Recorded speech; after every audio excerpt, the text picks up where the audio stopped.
Two police cruisers screamed out of nowhere and boxed in a quiet silver sedan on a nearly empty Alabama highway. Inside, a 29-year-old woman raised both hands above the steering wheel before the officers even opened their doors. They dragged her out anyway. They threw her against the hood. They laughed. They put her in handcuffs so tight her fingers went pale, and not one of them asked a single question that mattered. They never checked who she really was. They never thought to wonder why a woman this calm, arrested this way, hadn't flinched once. That was their first mistake. It would not be their last. If this story already has you gripped, stay with me all the way to the end. Like this video. Drop a comment telling me what city you're watching from. I want to see exactly how far this story travels. Now let's get into it. The drive from Huntsville had taken Emma Calloway just under 2 hours, and she had spent most of it in silence. One hand on the wheel, the window cracked just enough to pull the warm evening air through the car. She wasn't someone who needed the radio. She'd spent enough years in environments where noise got people killed that silence had become its own kind of comfort. She was 29 years old, white with dark hair pulled back in a loose knot and a face that didn't give much away. She wore a plain gray hoodie over dark jeans and the kind of worn sneakers that suggested she'd rather be comfortable than noticed. The medical smartwatch on her left wrist was the most expensive thing about her, and even that looked understated matte black face, simple band, no flashing displays.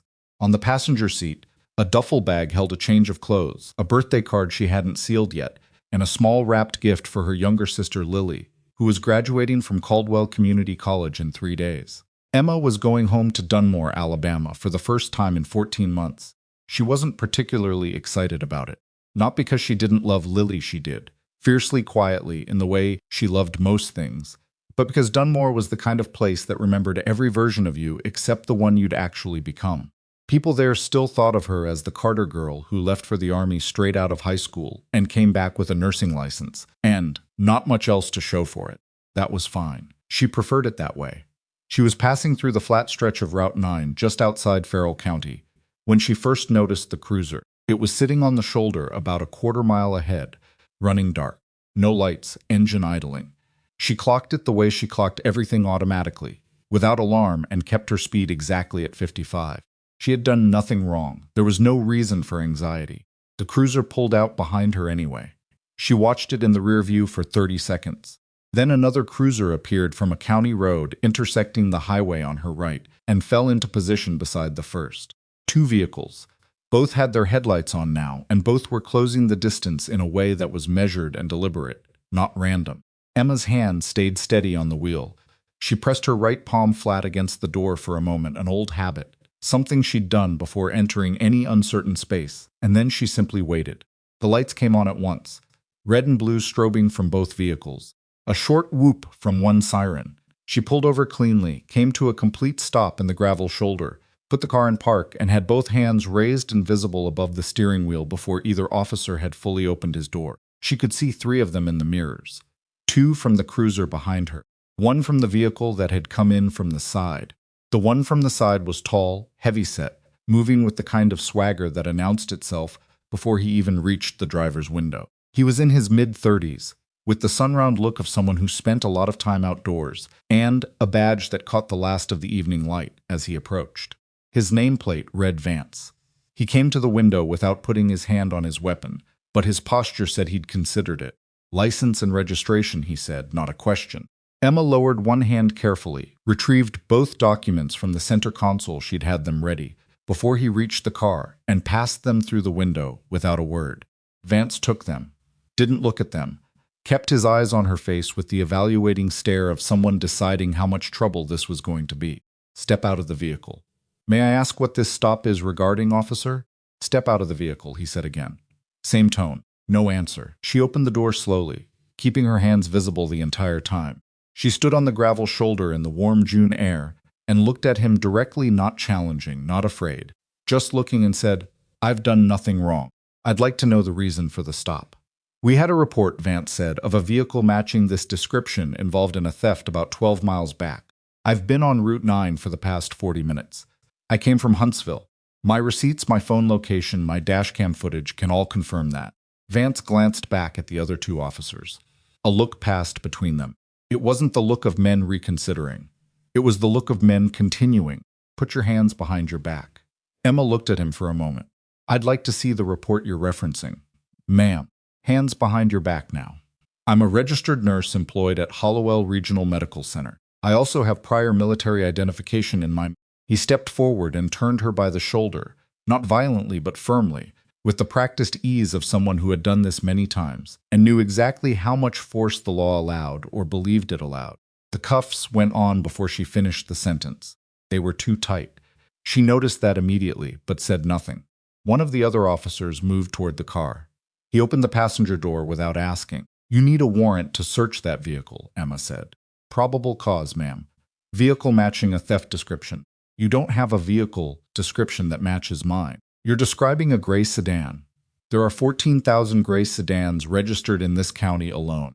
Funny thing for someone with nothing to hide to know, Vance said. And there was something in his voice now, not quite amusement, not quite contempt, but something occupying the space between them. From across the road, a man had pulled his pickup to the shoulder and stepped out. He was maybe 50, heavy-set, in a feed store cap and a flannel shirt. He had his phone out and was recording. Vance saw him. He turned. Sir, get back in your vehicle. I'm on public property, the man said. I can stand here. Vance walked toward him with the same measured pace. He said something too quiet for Emma to hear. The man shook his head. Vance put one hand over the phone, not grabbing it, just covering the camera, and said something else. The man tried to pull back. Vance took the phone. There was a brief struggle that lasted less than 4 seconds, and then the phone was on the ground, and Vance's boot had come down on it once, hard, before he stepped back. You just destroyed private property and evidence, Emma said. Her voice was completely level. Phone fell, Vance said. The man in the flannel shirt stared at the cracked device on the ground. He looked at Emma. She gave him a small, steady look back, the kind that said, I see you, and I'm noting all of this, and he got back in his pickup with the expression of someone who had just learned something about the county he thought he knew. They put Emma in the back of Vance's cruiser. No one read her rights. No one documented the stop in her presence. They drove 12 minutes into the outskirts of Farrell County and pulled into the lot of a substation that looked like it had been built in the late 80s and maintained minimally since a flat brick building with one bad fluorescent light buzzing over the entrance and a parking lot full of patchy asphalt. Inside, the desk officer logged her in without making eye contact. The holding area was a single room with 2 benches and a wall-mounted camera that Vance reached up and angled towards the ceiling before he left. Emma sat down on the bench, put her back against the wall, and took a slow breath. Her wrists ached from the cuffs. She had been in worse. She had been in significantly worse, in places that made this cinder block room look like a hotel lobby, and the muscle memory of that of being still, being quiet, assessing rather than reacting settled over her now like a second skin. She looked at the camera, angled toward the ceiling, useless. She looked at the door, steel-framed card access exterior lock, but a conventional tumbler on the interior. She looked at the ceiling tiles, the single vent, the position of the bench, relative to the door. She wasn't planning an escape. She was doing what she always did in enclosed spaces, understanding it completely, so that it stopped being a threat and became simply a space. Then she looked down at her wrist. The medical smartwatch had survived the cuffing. The officers hadn't removed it, probably because it looked like a standard fitness tracker. It was not a standard fitness tracker. Among its features, most of them legitimate health monitoring functions, was one that had been installed years ago at the request of a program whose name Emma wasn't permitted to say aloud in most contexts. A silent, encrypted pulse signal that required only a 2-finger press held for 6 seconds to activate. She hadn't used it in over 3 years. She thought about her options with the calm precision of someone trained to think through scenarios before committing to actions. She could wait. She could ask to make her phone call, which they hadn't offered. She could continue presenting the facts clearly and professionally until someone with more authority or less hostility arrived. Or she could press the watch. She sat with the decision for 2 full minutes. Not because she was afraid, because once she pressed it, there was no unseeing it. There was no going back to the version of herself that had driven toward Dunmore in a gray sedan with a birthday card and a gift for her sister, just a nurse coming home for a graduation. She pressed it. 6 seconds. She felt the faint vibration under her fingertip that confirmed transmission. Then she put both hands in her lap and waited. 62 miles northeast of Farrell County, at Fort Meridian's Joint Medical Operations Annex, a workstation in the duty watch room lit up with an encrypted alert that had not appeared on any screen in that facility for 31 months. The duty officer, a junior lieutenant named Pratt, stared at the signal for 4 full seconds before he picked up the phone and called the watch commander. The watch commander looked at the signal, recognized the designation, and called the senior officer on rotation. That call reached Major Ethan Cole at 8:47 p.m., in the middle of eating a sandwich at his desk in the administrative wing of the annex, going through a stack of personnel reviews that were already 2 weeks overdue. He picked up, listened for 8 seconds, and set the sandwich down. He was moving before he finished the call. Ethan Cole was 36, lean in the way that came from years of movement rather than gym discipline, with a jaw that had been broken once and healed slightly off-center. He had spent 11 years in special operations before a shrapnel injury to his left knee during an extraction operation in a country he was still not permitted to name on any public document had ended his field career. The extraction had been complicated, conducted under fire, with 3 team members down and a 4th unconscious. The woman who had stabilized 2 of those team members and kept them alive long enough to reach the evacuation point was a 23-year-old combat medic whose classified service record listed, even then, a level of training and operational experience that made most of the male soldiers around her quietly uncomfortable. He had not spoken to Emma Calloway in 14 months. They had exchanged occasional messages before that, brief, functional, the kind of communication that existed between people who trusted each other with their lives, but had never quite learned to communicate outside of crisis. When he reached the watchroom and confirmed the signal's origin, the location data placed her inside the Farrell County Police substation. He stared at that for a moment. Then he picked up a different phone. Back in the holding room, the door opened at 9:14 p. M. It wasn't Vance. It was a younger officer female, early 20s, with a face that was trying very hard to look neutral and mostly succeeding. Her nameplate read Brooks. She carried a paper cup of water and set it on the bench beside Emma without a word. Emma looked at her. "Thank you." Brooks hesitated by the door. She glanced at the camera angled toward the ceiling, and then back at Emma. "I'm not supposed to say anything," Brooks said. "Okay." Brooks looked at the camera again. "For what it's worth, I documented the time of your intake. The real time. Not the time on the log out there." Emma studied her. "That matters. I know." Brooks moved toward the door again, then stopped. "Vance told the desk sergeant you were combative during the stop." "I was not combative during the stop." "I know that too," Brooks said, and left. Emma drank the water. She set the cup down precisely in the same spot and folded her hands and continued to wait. At 9:31 p.m., she heard voices in the hallway, multiple voices, the quality of sound suggesting an argument kept at low volume for the sake of appearances. She could not make out the words. She heard Vance's voice, recognizable by its cadence. She heard another voice, clipped and authoritative, that she did not recognize. Then a third voice that she did. She went very still. The door opened. Ethan Cole walked in. He was in civilian clothes, dark jacket, no insignia, but he carried himself the way he always had, with the particular economy of movement that took years of specific training to develop and never quite went away. He looked at Emma on the bench, and his expression shifted for exactly half a second before it settled back into something controlled and deliberate. "You look terrible," Emma said. "You're in a holding cell," he said. "I'm aware. How long did it take you to get here?" 44 minutes from notification." "You were speeding." "Yes." He came and sat on the bench across from her, forearms on his knees, and looked at her directly. "Are you hurt?" "No, cuffs were too tight."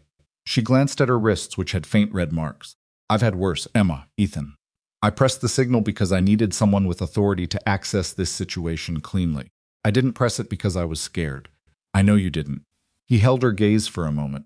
"I need you to understand something before we go any further. I made some calls on the way here. There are things about this stop that don't make sense. Several things. More than several."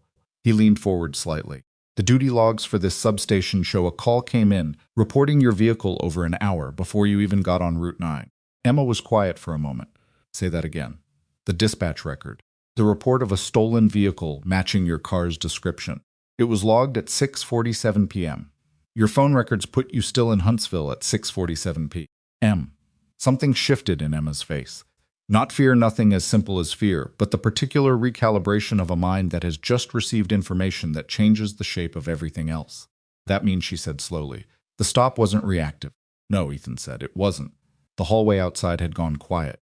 Somewhere further in the building, Emma could hear the low rhythm of a conversation she couldn't parse, and the sound of a door opening and closing several times in quick succession. Whatever Ethan had said to the officers on his way in, It had apparently generated considerable activity. "How much of my background did you share?" she asked. "Enough to get you out of here tonight. Not enough to answer all the questions they're now definitely asking." "Good." He looked at her steadily. "You understand that pressing that signal means this is no longer just a wrongful arrest." "I understand. There are people at Fort Meridian who are already making calls. The moment your designation was confirmed, this became something that other people have opinions about." "I didn't press it to start anything," Emma said. "I pressed it because a man destroyed a civilian's phone on a public road. A camera was deliberately angled away from me, and the intake log was falsified. Those are not things I was willing to let disappear quietly." "No," Ethan said. "I know they're not." He stood up. "There's going to be a process. It'll move faster than the usual civilian track, but it'll still take time. I need you to be patient." Emma almost smiled. "I've been patient for the last 2.5 hours in a cinderblock room." "Right." He moved toward the door and knocked twice. "One more thing. I've already requested a copy of the substation's external surveillance footage for tonight." Vance angled the interior camera away from me. "I know. But there's a traffic monitoring camera mounted on the utility pole at the corner of the lot. It's operated by the county DOT, not the police department." He paused. "It records continuously." Emma looked at him. "They didn't think of that," he said. "No," she said. "People rarely think of the things they're not looking for." The door opened. A desk officer Emma hadn't seen before stood in the hallway with an expression that suggested he had been having a very different kind of evening than he'd anticipated when he came in for his shift. Behind him, further down the corridor, she could see 2 other figures in civilian clothes she didn't recognize, and Officer Brooks standing slightly apart from them, with her arms crossed, and her face doing the careful neutral thing again. Ethan turned back to Emma one more time, a small movement, barely a pause. "They thought they were arresting a nurse," he said quietly. "They were arresting a nurse," Emma said. "That part wasn't wrong, no. But it also wasn't all they were arresting." He stepped aside to let her through the door. Emma Calloway walked out of the holding room at 9:58 p.m., her wrists still red from the cuffs, her hoodie still dusty from the gravel shoulder of Route 9, her face composed and her mind already moving through everything she now knew and everything she still needed to find out. Somewhere in the substation, she could hear Vance's voice rising in the middle distance, not yelling, but getting close, and she heard Ethan's voice cut across it once, short and clean, and then Vance's voice didn't rise again. Brooks caught Emma's eye as she passed through the corridor. Just for a second. Brooks gave the smallest possible nod, barely a movement, more like the idea of one, and Emma returned it in kind. Outside, the Alabama night had cooled, and the parking lot sat under a sky thick with stars that the substation's bad fluorescent light was only partially managing to ruin. Emma stopped outside the entrance and breathed in once, slowly, through her nose. The birthday card for Lily was still in her duffel bag in the impounded car. She hadn't sealed it yet. 3 days until the graduation. 3 days that were now going to look nothing like what she'd planned. She pressed her thumb over the smartwatch face, once not activating anything. Just a habit, a way of grounding herself, and looked out at the dark county road stretching away from the lot. The dispatch record had been filed over an hour before her car was even on Route 9. Someone had known she was coming. Someone had arranged this.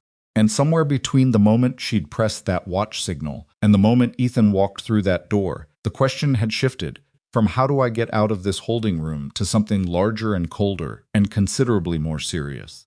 Emma was a nurse. She had been a nurse for 6 years. She had run emergency departments and stabilized traumas and worked double shifts in understaffed hospitals and done it all with the same quiet competence she brought to everything. But she had been other things before that. And whoever had arranged tonight's stop had made a calculation about which version of Emma Calloway they were dealing with. They had calculated wrong. Inside the substation, a phone rang 3 times and went unanswered. Then another phone rang, and this one was answered, and the voice that picked it up did not belong to anyone stationed at Farrell County that night. Emma heard none of it. She was already walking toward the vehicle Ethan had arrived in, her stride unhurried, her breathing even, her mind sorting through the shape of what was coming with the focused patience of a woman who had learned, in environments far less forgiving than this one, that the most dangerous thing you could do in a crisis was mistake the opening move for the whole game. The fluorescent light above the substation entrance buzzed once, flickered and held. The fluorescent light above the substation entrance buzzed once, flickered and held. And Emma was already in the passenger seat of Ethan's rental vehicle, a dark blue mid-size sedan that smelled like fast food and recycled air. before the lot's security camera had time to register much of anything about either of them. Ethan drove without speaking for the first few minutes, which Emma appreciated. He had always understood the difference between silence that needed filling and silence that needed leaving alone.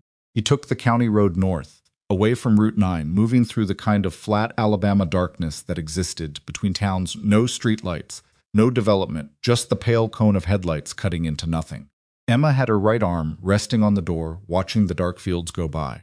"My car," she said eventually, "being processed as part of the incident documentation. You'll get it back. Probably tomorrow. My duffel bag is in it." "I know. I had Brooks flag it so nothing gets misplaced." Emma looked at him. "You trust her that fast?"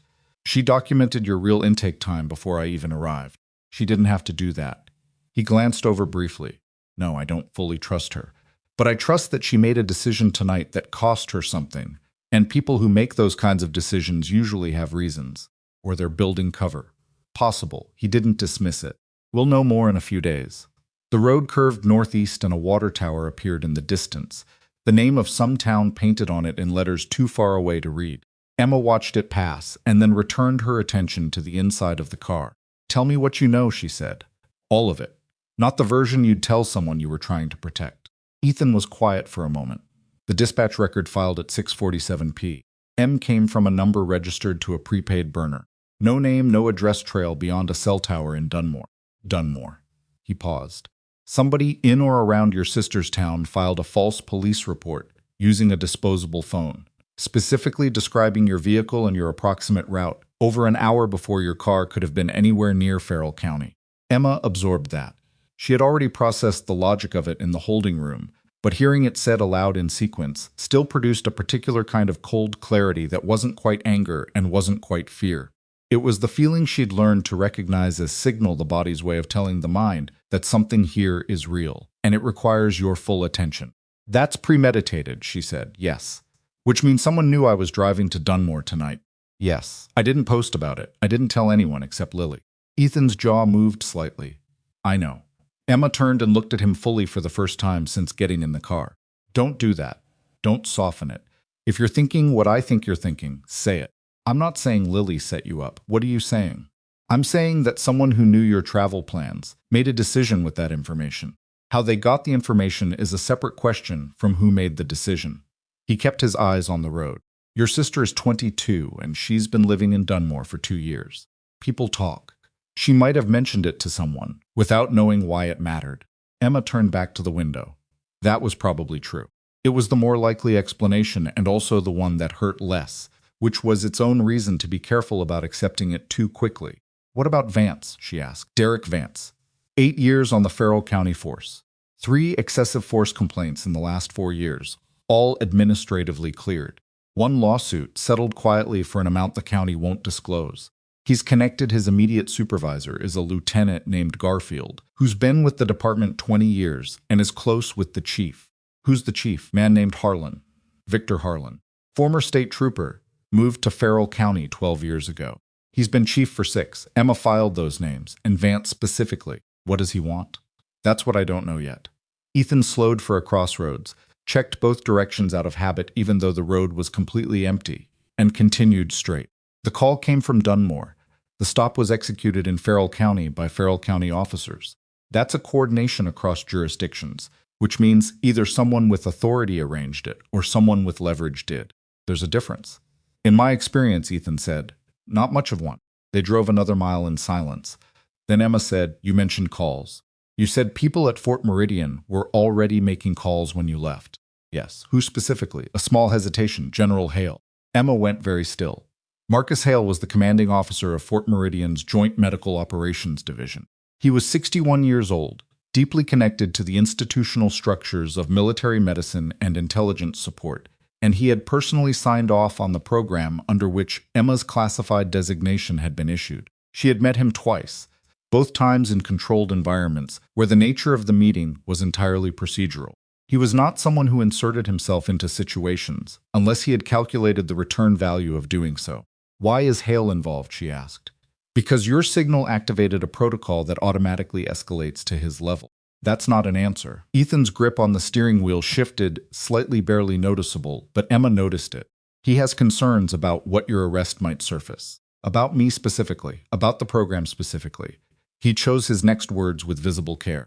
Your service record is classified at a level that most of the people in that substation don't have the clearance to access.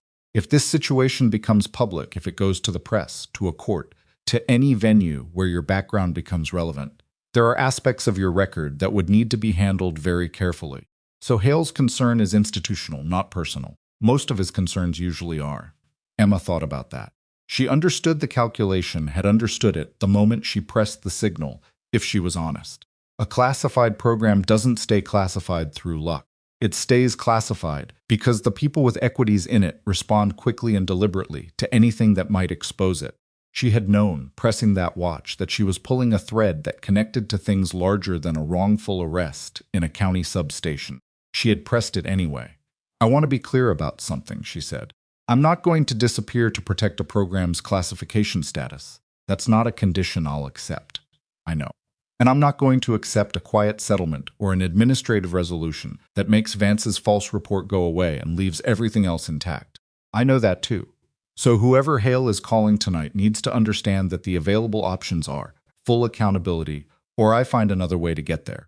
Ethan glanced at her once, not surprised, not uncomfortable, just acknowledging something he had apparently already anticipated. I'll make sure that's communicated. They reached a motel on the edge of a small town called Patton's Mill, the kind of place with exterior room doors and a parking lot that was 2/3 empty on a Thursday night. Ethan had apparently already called ahead because the desk clerk had a key waiting. The room was small and clean enough, with a carpet that'd seen better years and an air conditioning unit that made a sound small animal in the wall. Emma stood in the middle of the room for a moment after Ethan left, doing nothing in particular, just standing. It was something she'd learned to do in the field, not meditating, nothing that organized, just letting the nervous system settle after sustained alertness before asking it to do anything else. Then she sat on the edge of the bed, put her face in both hands, and stayed there for about 45 seconds. Not crying, not panicking, just acknowledging privately that tonight had taken something out of her. Not the arrest, not even the cuffs. What had taken something out of her was the dispatch record filed at 6:47 p. in Dunmore. That detail had reached into whatever compartment she'd stored her ordinary life in the nursing shifts, and Lily's graduation, and the birthday card she still hadn't sealed, and had made that compartment feel very small and very fragile. She straightened up. She washed her face with cold water from the bathroom tap, dried it on the least worn of the available towels, and sat back down. Someone had planned this. Someone had used her sister's town as the origin point for a false police report and had coordinated with officers in a neighboring county to intercept her on a specific road at a specific time. That degree of coordination suggested resources, and resources suggested motive that went beyond one officer with a grudge. She needed to know why. By the following morning, the answer to at least part of that question was beginning to assemble itself from multiple directions. At once, none of them moving, at the speed Emma wanted, but all of them moving. Ethan arrived at 7 a.m. with coffee in paper cups and a laptop under his arm. He set both on the small table by the window, pulled the curtain back enough to let in the flat morning light, and sat down across from Emma, who had already been awake for 2 hours. "Jordan Reed," he said. Emma looked up. "Who, the man in the flannel shirt? The one with the pickup?" Vance broke his phone. "What about him?" "He had a dash cam." Ethan opened the laptop. "Reed runs a small landscaping operation, drives that route twice a week. His dashcam is one of the wide-angle models that records the road ahead and both side windows simultaneously." He turned the laptop so Emma could see the screen. "He went home last night and pulled the footage before Vance could think to look for it. The footage was slightly grainy in the low evening light, but unmistakable." Emma's car pulled over correctly and completely.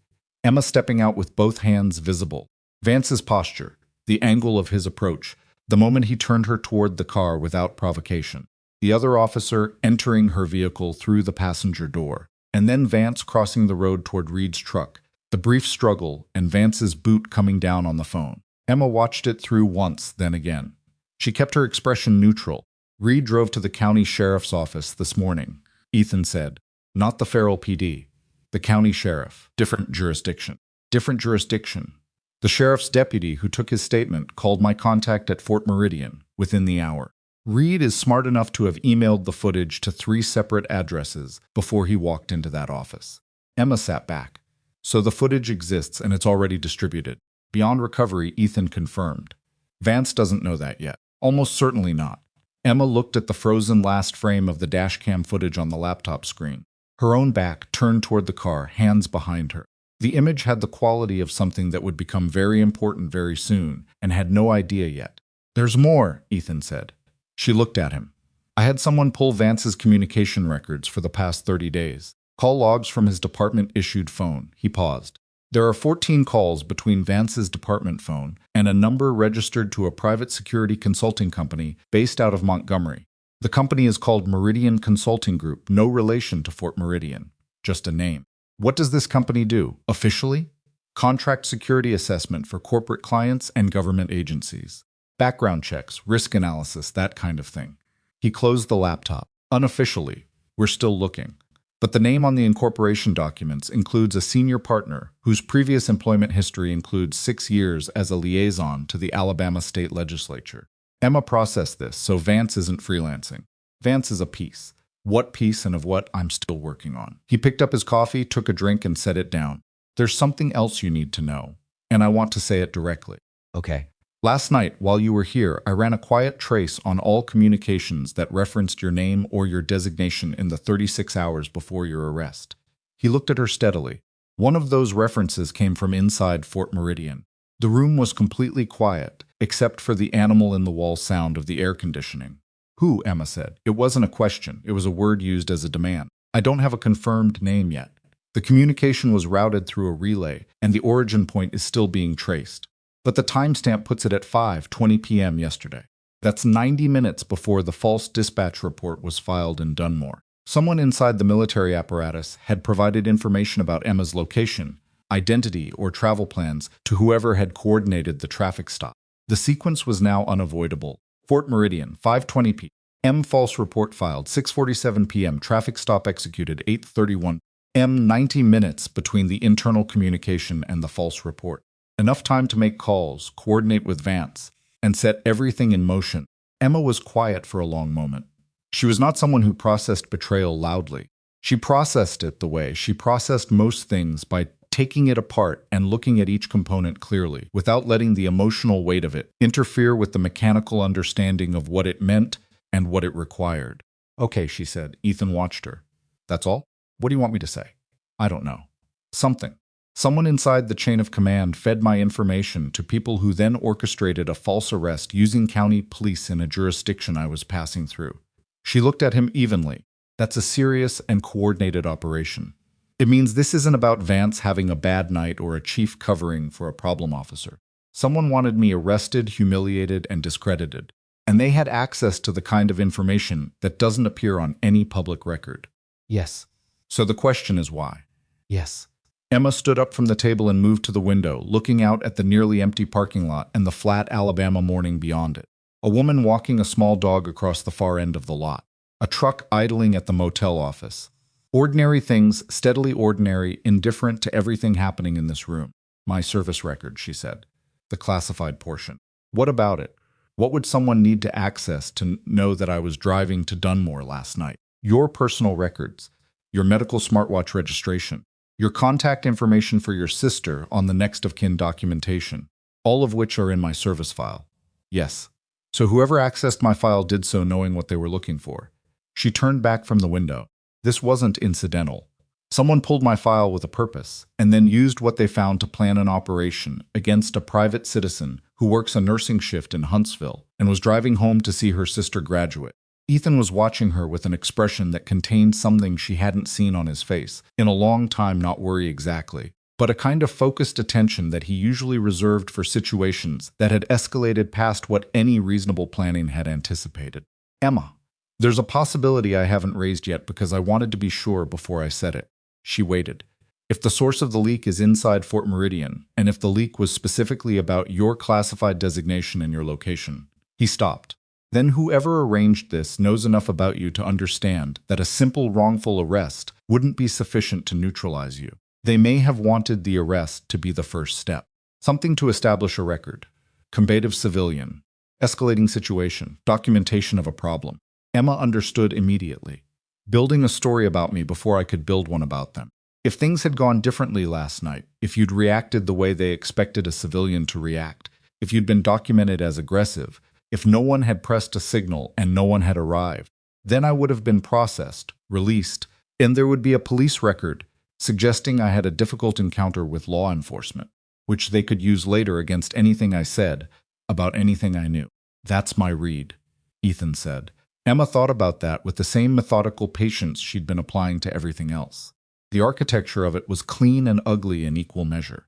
They had built a trap that worked whether she panicked or stayed calm. If she'd struggled, they'd have used that. Since she hadn't, they would have used the record itself. Except she'd pressed the watch. And Jordan Reed had a dash cam. And Brooks had documented the real intake time. The trap had 3 unexpected exits, none of which anyone who planned it had anticipated. She almost said something about that. And then the thought was interrupted by the sound of Ethan's secondary phone, the one he'd had face down on the table, buzzing with an incoming call. He picked it up, looked at the screen, and something in his face changed in a way Emma caught, even though it was gone in less than a second. He answered. Cole. She watched him listen. He said 3 words when, then confirmed or probable. Then was that quiet for a while, and the quality of that quiet was not the kind she'd learned to associate with good news. He ended the call and set the phone down. That was my contact at the DOT, he said. The traffic camera on the utility pole outside the substation parking lot. The one you mentioned last night. Yes, he was looking at the table. It was serviced this morning, early, before 6 a.m. Emma felt something cold settle in her chest. Define serviced. A maintenance crew. County DOT contractor. They were there for approximately 20 minutes, and when they left, the camera's storage buffer had been cleared. He looked up at her. 43 days of continuous footage. Gone, the parking lot footage. The footage that would have shown the real timeline of her arrival, her intake, Vance's conduct, every officer who had come and gone, all of it. Someone had moved fast. Someone had known about the camera before Ethan had mentioned it, or had been surveilling this situation closely enough to identify every potential evidence point and begin eliminating them within hours of Emma's release. They know I'm out, Emma said. Yes. And they know the arrest didn't go the way they wanted. Yes. So now they're in damage control. She picked up her coffee cup, realized it was empty, and set it back down. Which means they're worried. Which means the arrest wasn't just inconvenience. It was part of something they need to protect. Ethan nodded, and someone authorized a camera wipe on County DOT equipment at 6 a.m. the morning after my arrest. Emma looked at him directly. That's not Vance. Vance is a county officer. He doesn't have that kind of reach. No, Ethan said. He doesn't. So who does? He didn't answer right away. Not because he didn't know she could see in his face that he had something, or the beginning of something, but because he was doing the same thing she was, verifying the shape of it before saying it aloud, because once certain things were said, they couldn't be unsaid. There's a name, he finally said, that came up in the communication trace, indirectly. Associated with the relay the internal message was routed through. Emma waited. General Adrian Knox. She heard the name and did not react visibly in any way that would have been readable to most people. But Ethan was not most people, and he caught it the microsecond of stillness that was different from her usual stillness. The kind that came from recognition, hitting somewhere deeper than the analytical mind. Adrian Knox, her former commanding superior during the final 18 months of her classified service. The man who had written her commendation. The man who had signed off on her transition back to civilian life with words she could still quote from memory. The man she had at one point trusted completely. Indirect, she said. Her voice was flat and controlled. How indirect? The relay was routed through a private server that has 3 listed administrators. Knox is one of them. That's not evidence, no, Ethan said carefully. It's not. Not yet. Emma stood very still in the center of the motel room. The air conditioning made its small animal sound. The morning light came through the gap in the curtain and drew a pale stripe across the table between them. She thought about the commendation. She thought about the transition paperwork.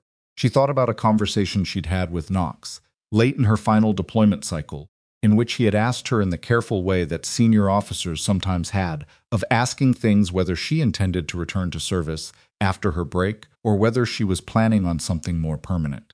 She had told him she was planning on something more permanent. He had nodded and said, "Whatever you decide, you've earned it." She had believed him. "I want everything," she said.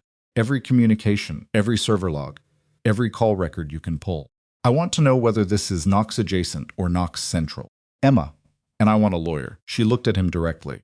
not military legal counsel, a civilian attorney, someone who works civil rights cases and has no institutional relationship with anyone at Fort Meridian. Ethan held her gaze for a long moment. Then he nodded, reached for his phone, and began to dial. Outside the window, the woman with the small dog had looped back across the parking lot and disappeared around the corner of the building. The truck at the office had gone. The morning was getting on with itself, with complete indifference to the fact that inside a generic motel room in Patton's Mill, Alabama, the shape of something considerably larger than a wrongful arrest was beginning to come into focus, and the woman at its center had just made a decision that would make that shape impossible for anyone to ignore. Emma's watch had no new alerts, no signals, no notifications, just the steady green pulse of her heart rate, measured and even, the same as it had been all morning. 68 beats per minute. Calm enough to terrify anyone who understood what that calmness meant.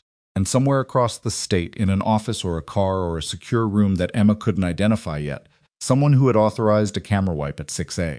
Em was reading a report about her release and beginning to understand too slowly and too late that the woman they had tried to quietly destroy was not, in any version of any plan they had constructed, going to stay quiet. Ethan's call connected. She heard him begin to speak, low and precise, already 3 steps ahead of where he'd been 5 minutes ago. Emma turned back to the window and watched the empty parking lot and the flat Alabama sky and thought about Lily, who was graduating in 3 days and had no idea what had happened on Route 9 last night, and about the birthday card still in a duffel bag in an impounded car still unsealed. She would seal it. She would get to the graduation. But first, she was going to find out exactly who had put her in handcuffs and why, and exactly how far up the chain the order had come from. And then she was going to make sure every single one of them answered for it. Ethan's call connected on the 3rd ring, and Emma listened to him speak, without turning from the window, low, precise, already working his way through a contact list that existed outside any official directory. She had 2 hours before anyone expected her to do anything. She used them. She borrowed Ethan's secondary laptop and spent the first 40 minutes building a timeline, not the emotional narrative of what had happened to her, but the mechanical sequence. Timestamps, locations, names. The dispatch record at 6:47 p.m. The stop at 8:31 p.m., the camera wipe at approximately 5:50 a.m., the internal communication from Fort Meridian at 5:20 p.m. the previous day. She laid them out in a plain text document with no formatting, no headers, just facts in chronological order, because that was the only way to see whether the shape held or developed holes. It held. The internal communication preceded everything else by the widest margin. That made it foundational. Everything downstream, the burner phone, the false report, the coordinated stop, the camera wipe, was logistics. Logistics required planning time. 90 minutes between the Fort Meridian communication and the false report was tight but workable if the planning had already been done, and the communication was the activation signal rather than the beginning of the plan, which meant the plan had existed before last night, which meant Emma had been a target before she ever got in that car. She sat with that for about 30 seconds, then added a note to the bottom of the document and closed it. By the time Ethan finished his calls, Emma had also used the motel room's ancient hairdryer, and the spare set of clothes Ethan had stopped to buy her at a 24-hour pharmacy: dark jeans, a plain white shirt, nothing that announced itself, and was sitting at the table looking considerably more like herself than she had an hour earlier. "Lawyer," he said, sitting down. "Daniel Mercer. He's based in Birmingham, runs a civil rights practice. He's taken 3 cases against municipal police departments in the last 5 years and won 2 of them outright. The 3rd is still in court. How do you know him?" "I don't." "He was recommended by someone at the JAG office who specifically said he's not friendly to the military when the military deserves it." Emma considered that. "That's actually reassuring. That was my read." Ethan set his phone on the table. "He can meet us in Dunmore this afternoon." "I thought Dunmore made sense. You have a reason to be there. It keeps you close to the graduation timeline, and it's not Farrell County. It's also where the burner phone call originated." "Yes, I thought about that." "And you still think Dunmore?" "I think going anywhere else looks like we're running. Going to your sister's town looks like you're doing exactly what you were always going to do." He paused. "They planned this stop to catch you on the road. You arriving in Dunmore anyway is the first thing in this whole situation that they didn't plan for." Emma looked at him. "You've gotten better at this." "At what?" "Thinking like someone who's trying to get ahead of a situation rather than just respond to it." "I had a good teacher," he said, and stood up before the moment could become anything more than what it was. Dunmore was a town of about 14,000 people arranged around a railroad junction that had been commercially significant in 1940 and was now mostly a logistics detail that appeared on maps. It had a main street with a diner and a hardware store and a pharmacy that also sold lottery tickets, a community college on its eastern edge, a water tower, 3 traffic lights, and the particular quality of accumulated ordinariness that small southern towns developed when nothing dramatic had happened in a while, and people had grown comfortable with that. Emma's sister Lily lived in a second-floor apartment on Clement Street, 4 blocks from the community college campus. She was 22 years old, studying business administration, working part-time at the diner, and was so thoroughly not connected to any of what had happened on Route 9 last night that walking up her exterior stairs and knocking on her door felt, for a disorienting moment, like crossing between 2 different versions of reality. Lily opened the door in paint-stained sweatpants and the expression of someone who had spent the previous night sitting up waiting for a call from her sister that never came, followed by a very early morning spent leaving voicemails that also didn't get answers. She was shorter than Emma, darker-haired, with the kind of face that didn't hide things as well as it thought it did. She took one look at Emma and said, "What happened?" "I'm fine. You're wearing clothes I've never seen before, and you have someone with you." She looked past Emma at Ethan, who was standing a polite distance down the stairs. "What happened?" Emma told her the minimum necessary: the stop, the arrest, the night at the substation, the motel in Patton's Mill. She did not tell her about the Fort Meridian communication. She did not mention Knox. She watched Lily's face move through about 4 distinct emotional phases in 60 seconds and then land somewhere that was mostly controlled and mostly fury. "Vance," Lily said. "That's Derek Vance." Emma went still. "You know him. He's been around for years. He pulled over Marcus from the diner twice last year for nothing. Marcus is black, drives a newer car, and Vance apparently finds that suspicious." Lily's jaw was set. "Everybody in this county knows what Vance is. Has anyone reported him?" "People have tried. Nothing ever comes of it." She looked at Emma. "You pressed the thing on your watch, didn't you?" Emma blinked. "How do you? I'm not an idiot, Emma. I know the watch isn't just a watch. You told me once that if I ever couldn't reach you, to check the time you last synced it to the app, and if the sync had a GPS gap, it meant you'd activated something." Lily's voice was steady, but her hands weren't, quite. "I checked at about 10 o'clock last night. The gap was there." Emma looked at her sister for a long moment. The graduate, the business administration student, the girl who worked the diner and lived in a second-floor apartment and had apparently been quietly paying closer attention to her older sister's choices than Emma had ever given her credit for. "Yes," Emma said. "I pressed it." Lily exhaled. "Okay. What do you need from me?" "Right now? Don't tell anyone I'm here. Don't talk about the stop to anyone who asks, and someone might ask. And think carefully about whether you mention my travel plans to anyone in the last week." Lily opened her mouth and then closed it. She thought, "I told Dr. Okafor at the college, my academic advisor. She asked if I had family coming for the graduation. Anyone else? I posted about the graduation on my social. I said my sister was coming." Emma considered that. "Did you tag me?" "No, you're not on any of the platforms I use." "You made me promise not to tag you." "Okay." Emma reached out and put a hand briefly on Lily's arm. "The graduation is still happening. I'm still going to be there. That hasn't changed." Lily looked like she wanted to say several things and had decided to say none of them for the time being. She was better at that than she'd been at 20. People grew into that kind of restraint eventually if they were paying attention. "There's coffee," Lily said, "and I just got groceries." "So, I know. That's actually why I came," Emma said, and Lily laughed. A short surprised sound, and stepped back to let her in.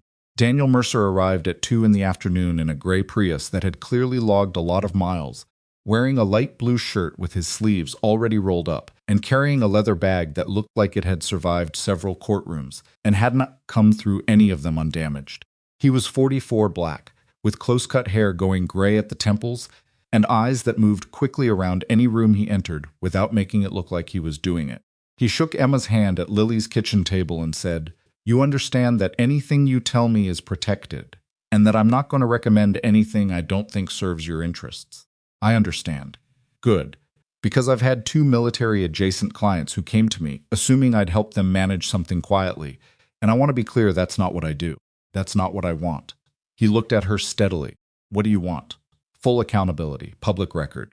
Every person involved in what happened on Route 9, facing appropriate consequences." No quiet settlements, no administrative resolutions that disappear into a file. Mercer studied her for about 4 seconds. "All right," he said, and opened his bag. He spent an hour taking her through everything. He was thorough and direct, and asked follow-up questions that were occasionally uncomfortable, and he wrote things in a legal pad with a pen that ran low on ink halfway through, and he kept writing anyway, pressing harder to make it show. Emma answered everything without modification. She had spent enough time in environments where precision mattered more than comfort to understand that her attorney needed complete information more than he needed a clean story. When she finished, he looked at his notes for a moment. Then he looked up. "The dashcam footage from Reed, is it secured?" "Ethan has the contact. Reed already distributed it. I need copies sent to my office in the next hour." He made a note. "Brooks, the rookie officer who documented your intake time, she's a potential witness, but she's also an active employee of the department that arrested you. She's going to need her own legal counsel before she talks to anyone officially. Can that be arranged?" "I know someone who does this. I'll reach out today." He turned a page. "The communication record suggesting Fort Meridian involvement, that's federal territory, which changes the landscape considerably. A wrongful arrest by county officers is one kind of case. A coordinated operation using military resources against a private citizen is another kind entirely." "I know." "Are you prepared for the scale of what that second version becomes?" Emma considered the question genuinely rather than reflexively. She looked at the table for a moment, at the coffee cup Lily had set in front of her that she'd mostly forgotten to drink. "I'm prepared for it to be hard," she said.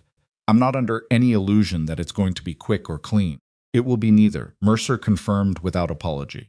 "And there will be periods where the people on the other side of this have considerably more institutional support than we do, and they will use it. You need to be ready to hold the position when it gets uncomfortable." "I've held positions in considerably less comfortable circumstances," Emma said. He looked at her once, noting something, and moved on. "The first federal contact came that evening, an agent from the FBI's Civil Rights Division out of the Birmingham field office. A woman named Okafor, whose manner suggested she had been doing this work for long enough that nothing surprised her and very little impressed her. She arrived at a location. Mercer had selected a conference room at a law office in downtown Dunmore, whose owner owed Mercer a favor, and sat across from Emma with a tablet, a recording device, and a bottle of water she didn't open. Her name was Agent Sandra Okafor. She was 51, meticulous, and delivered her questions in a sequence that was clearly designed to establish a record rather than discover facts she had already done her discovering elsewhere. "Miss Calloway," she said, "I want to be direct with you. My office received a referral on this matter this morning from a source I'm not going to specify. That referral contained information that suggested this incident has federal dimensions that go beyond what a county district attorney's office would normally handle." "That's accurate," Emma said. "I've reviewed the dashcam footage from Mr. Reed. I've reviewed Officer Brooks's written documentation of your intake time. I've reviewed the DOT records showing the camera maintenance log that reflects an unscheduled service call at 5:47 a.m. this morning." She paused. "I've also reviewed a preliminary communication trace provided to my office by" She stopped. "By a source I'm not specifying," Knox, Emma said. Okafor's expression didn't change. "I'm not in a position to discuss." "You don't have to," Emma said. "I'm not asking you to confirm anything. I'm telling you that I already know his name is in the communication trace, and I want you to understand that I'm not going to be managed around that information." A very brief pause. "All right, what I want to know," Emma said, "is what your office is prepared to do and how quickly. Investigations of this type. Don't give me the standard timeline answer. You came to Dunmore the same day the referral went in. That means someone told you this needed to move." Emma looked at her directly. "So tell me what's actually happening." Okafor set her tablet face down on the table. It was a small gesture, but it read like someone deciding to drop a layer of procedure. "There is a parallel investigation already in progress," she said. "It predates your arrest by approximately 4 months. Your incident has provided additional impetus for moving certain aspects of that investigation forward." Emma absorbed that. 4 months. A federal investigation already running for 4 months into something connected enough to what happened on Route 9 that her arrest had accelerated it. "Into what?" she asked. "I can't speak to the scope beyond what directly involves your case.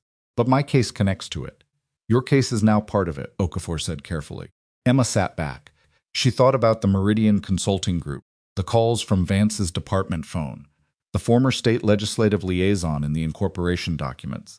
A private security company with political connections making 14 calls to a county officer in the weeks before a coordinated false arrest. How many other people have they done this to? Emma asked. The question landed differently than she'd expected. She could see it in the way Okafor's face shifted, very slightly, into something that wasn't quite neutral anymore. I'm not in a position to speak to other subjects, Okafor said, which was not the same as saying there were no other subjects. She found out about the others 2 days later, in a way she hadn't anticipated. Lucas Grant came to Mercer's attention through a tip from a reporter at the Birmingham Courier who had been sitting the story for 6 weeks, waiting for additional corroboration. Grant was 38, a former financial compliance auditor who had worked briefly as a contractor for the Alabama Department of Public Safety before being abruptly terminated 8 months ago. He had filed an internal complaint that was ignored, a formal whistleblower notification that disappeared into the bureaucracy, and had spent the intervening months being systematically discredited, his professional license challenged, his references quietly contacted and warned, his lease mysteriously not renewed. He had documents, not communication records or server logs, but financial records specifically, a series of fund transfers between a shell account registered in the name of a holding company and the personal accounts of 3 individuals, 2 of whom worked in law enforcement administration, and 1 of whom was a serving state legislator. The legislator's name was Senator Caleb Rourke. Mercer brought the documents to Emma at Lily's apartment on the afternoon of the second day, spread them on the kitchen table, and stood back while she went through them. She read with the same focused quiet she brought to clinical documentation at the hospital, not quickly but thoroughly, without skipping anything, without allowing the significance of what she was reading to outpace her actual comprehension of it. Senator Rourke, 14-year veteran of the Alabama State Senate, chairman of the Public Safety Oversight Subcommittee, the man with the authority to influence police department funding, staffing decisions, and critically, the administrative resolution of misconduct complaints.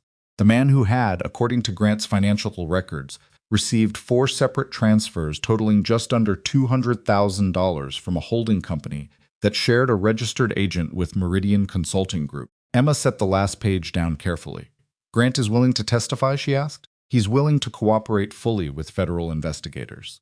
He has conditions protective custody during the investigation, immunity for any incidental regulatory violations in how he obtained the documents. Are the conditions reasonable? Mercer nodded slowly. They're workable. Emma stood up and moved to the kitchen window. Below, Clement Street was doing its ordinary afternoon things. A kid on a bicycle, a woman carrying grocery bags, 2 dogs tangled in their leashes outside the pharmacy. Knox, she said, mostly to herself. Still indirect, Mercer said. The communication trace places him adjacent to the relay. It doesn't put him at the origin point. It will, Emma said. She wasn't sure how she knew that. Or rather, she knew exactly how she knew it. Because in her experience, people who built networks like this one always made the mistake of believing that the distance they put between themselves and the operational details was the same as actual separation. It wasn't. It was just an argument about how many steps away the accountability was, and that argument always eventually collapsed. There's something else in the documents, Mercer said. He pulled 1 page from the pile, a single sheet, a printed email chain, the header of which showed a distribution list of 6 addresses. Grant pulled this from a shared drive before he was terminated. He wasn't sure what it meant at the time. Emma looked at it. The email chain was from 9 months ago. The subject line was a string of numbers that meant nothing to her. The content was oblique references to the exposure concern and the background subject and timeline for resolution, the kind of language that people used when they wanted to communicate clearly, within a group and obscurely to anyone outside it. At the bottom of the chain, a response from an address she didn't recognize, adding 3 words to the thread, confirmed. Proceed carefully. She looked at the address. The domain was a private server. The username was a string of letters that resolved, if you knew the convention, to an initials sequence. Emma looked at it for a long time. She thought about the commendation, the transition paperwork. Whatever you decide, you've earned it. She thought about the question he had asked her, in the careful way senior officers sometimes had of asking things. Whether she was planning on something permanent. She had told him yes, and he had said she'd earned it, and she had believed him, and 9 months ago, 2 years after she'd left, he had apparently replied confirmed. Proceed carefully to an email chain discussing her as an exposure concern requiring timeline for resolution. She set the page down. She did not say anything for a moment. Emma Mercer's voice was careful. "I'm fine," she said, and meant it. Not fine in the way people said it when they weren't, but fine in the sense that she had fully processed what she was looking at, and her ability to function was completely intact. She was angry. She was specifically and precisely angry in a way that had no heat to it, no shaking, no impulse toward anything immediate. It was the cold kind of anger that settled in and stayed and made everything clearer rather than muddier. "He signed my commendation," she said. "Yes, he attended my transition review. He told me I'd earned an ordinary life. Yes." She looked at the page one more time. He was already building the case for why I might eventually become a problem. Mercer didn't answer, because there was nothing to add. Emma picked up her phone. She called Ethan. He answered on the first ring. "Knox," she said. "The email chain AK on the distribution. 9 months ago." A long pause. "Where did that come from?" "Grant's documents. He had it on a shared drive." She paused. "Can you get me everything Fort Meridian has on Knox's external communications in the past 12 months? Officially. Not officially. I know what I'm asking." Another pause, longer. She could hear him thinking, not hesitating, but calculating the sequence of what this would require and what it would cost and whether the math worked. "Give me 48 hours, he said. "You have 24. After that, Mercer's filing the civil complaint, and the federal scope of this becomes public record. I'd rather have the full picture before that happens." 12 hours, he said. "I'll call you." She ended the call and set the phone on the table. Mercer was watching her. "You understand that Knox being implicated changes your relationship to Fort Meridian significantly." "I understand. The institution is going to have to choose between protecting a senior officer and protecting itself. Those aren't always the same thing, I know." Emma picked up the email chain and looked at it once more. "Knox made a mistake." "What mistake?" "He built the whole operation around the assumption that the threat I represented was about what I knew." She set the page down. "It wasn't. The threat was always about what I'd do if someone pushed me hard enough." She looked at the table and the documents spread across it. Grant's records, the financial transfers, Rourke's name, Knox's initials, the whole web of it laid out in black and white on Lily's kitchen table, while outside the window, Clement Street went about its afternoon as if none of this existed. They had come for a nurse on a county road. They had gotten something they hadn't planned for. The question now was how much further it went, and how many people above Vance and Rourke, and even Knox, had known about it. Mercer's phone rang. He picked it up, listened for 10 seconds, and something shifted in his face, controlled. Professional, but shifting. He ended the call and looked at Emma. "That was Agent Okafor," he said. "Federal investigators just served a search warrant on the administrative offices of Meridian Consulting Group in Montgomery." Emma waited. "They found a second server," Mercer said. "Encrypted. Okafor says preliminary analysis of the recovered files suggests the network is considerably broader than what we were looking at." "How broad?" She said, and I'm quoting directly, that there are names in those files from 4 other states.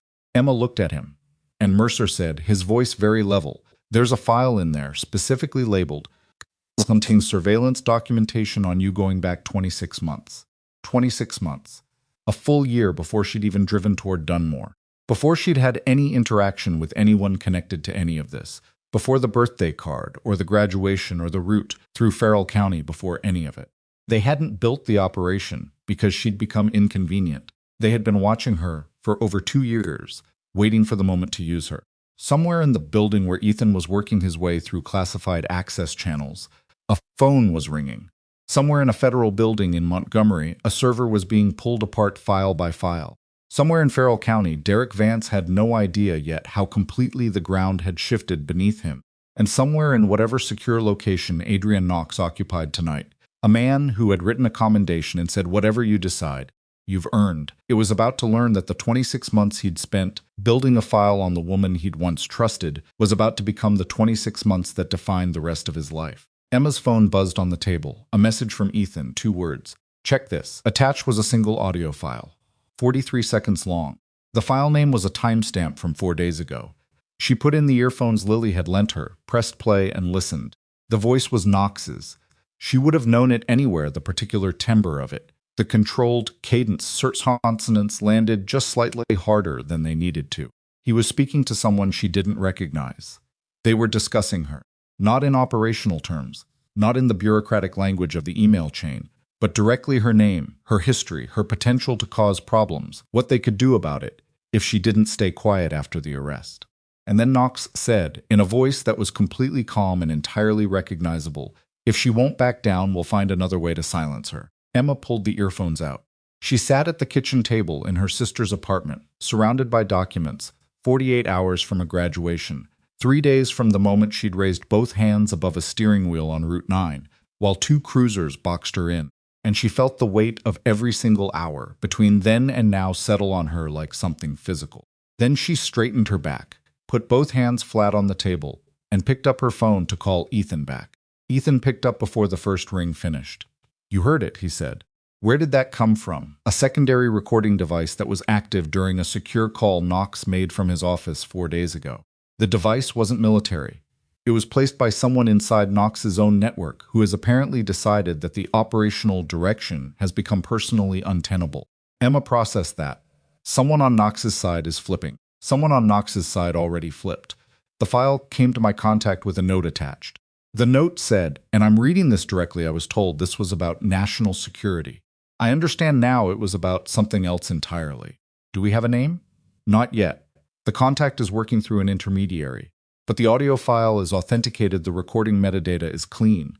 The voice matches Knox's service record samples, and the call to recipient's number traces to a burner registered in Montgomery, the same week Meridian Consulting Group filed its most recent incorporation amendment.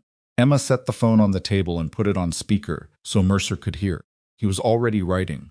"Ethan," she said, "I need to know the full distribution of that file. Who has it besides us, my contact?" "The intermediary. And based on what Okafor told Mercer about the server pull, Okafor's office may have a version from a different source within the next few hours. So it's moving fast." "Emma, there's a conversation we need to have about protection." "I don't need protection. I don't need to be removed from this situation and housed somewhere quiet while other people handle it. I've been here for 3 days, and I'm the reason any of this is moving at the speed it's moving. So whatever you're about to suggest about stepping back, the answer is no." A silence on the line. Ethan characteristically did not argue a point he already knew he'd lost. "All right. Then I need you to understand that once Knox hears the recording is in federal hands, and he will hear, probably within 12 hours, his response options narrow significantly. Cornered people make different decisions than comfortable ones. I know. Stay with Mercer. Don't go anywhere alone." She didn't promise that. She said, "I'll be in touch," and ended the call. Mercer looked at her across Lily's kitchen table. "He's right about the risk profile." "I know he is. I'm not going to be reckless." She picked up the printed email chain and looked at it one more time at the initials A. K at the bottom, at the phrase "proceed carefully," at the timestamp that put Knox in this network 9 months ago. "I'm also not going to sit in a motel room while other people manage something I started." "You didn't start this." "I pressed the signal," she said. "That was a decision. I knew what it would pull into motion, and I pressed it anyway. That means I own what comes next." She set the page down. All of it. Maya Brooks called Mercer's office line the following morning at 7:42, which meant she had been up well before her shift and had spent some portion of the night deciding something.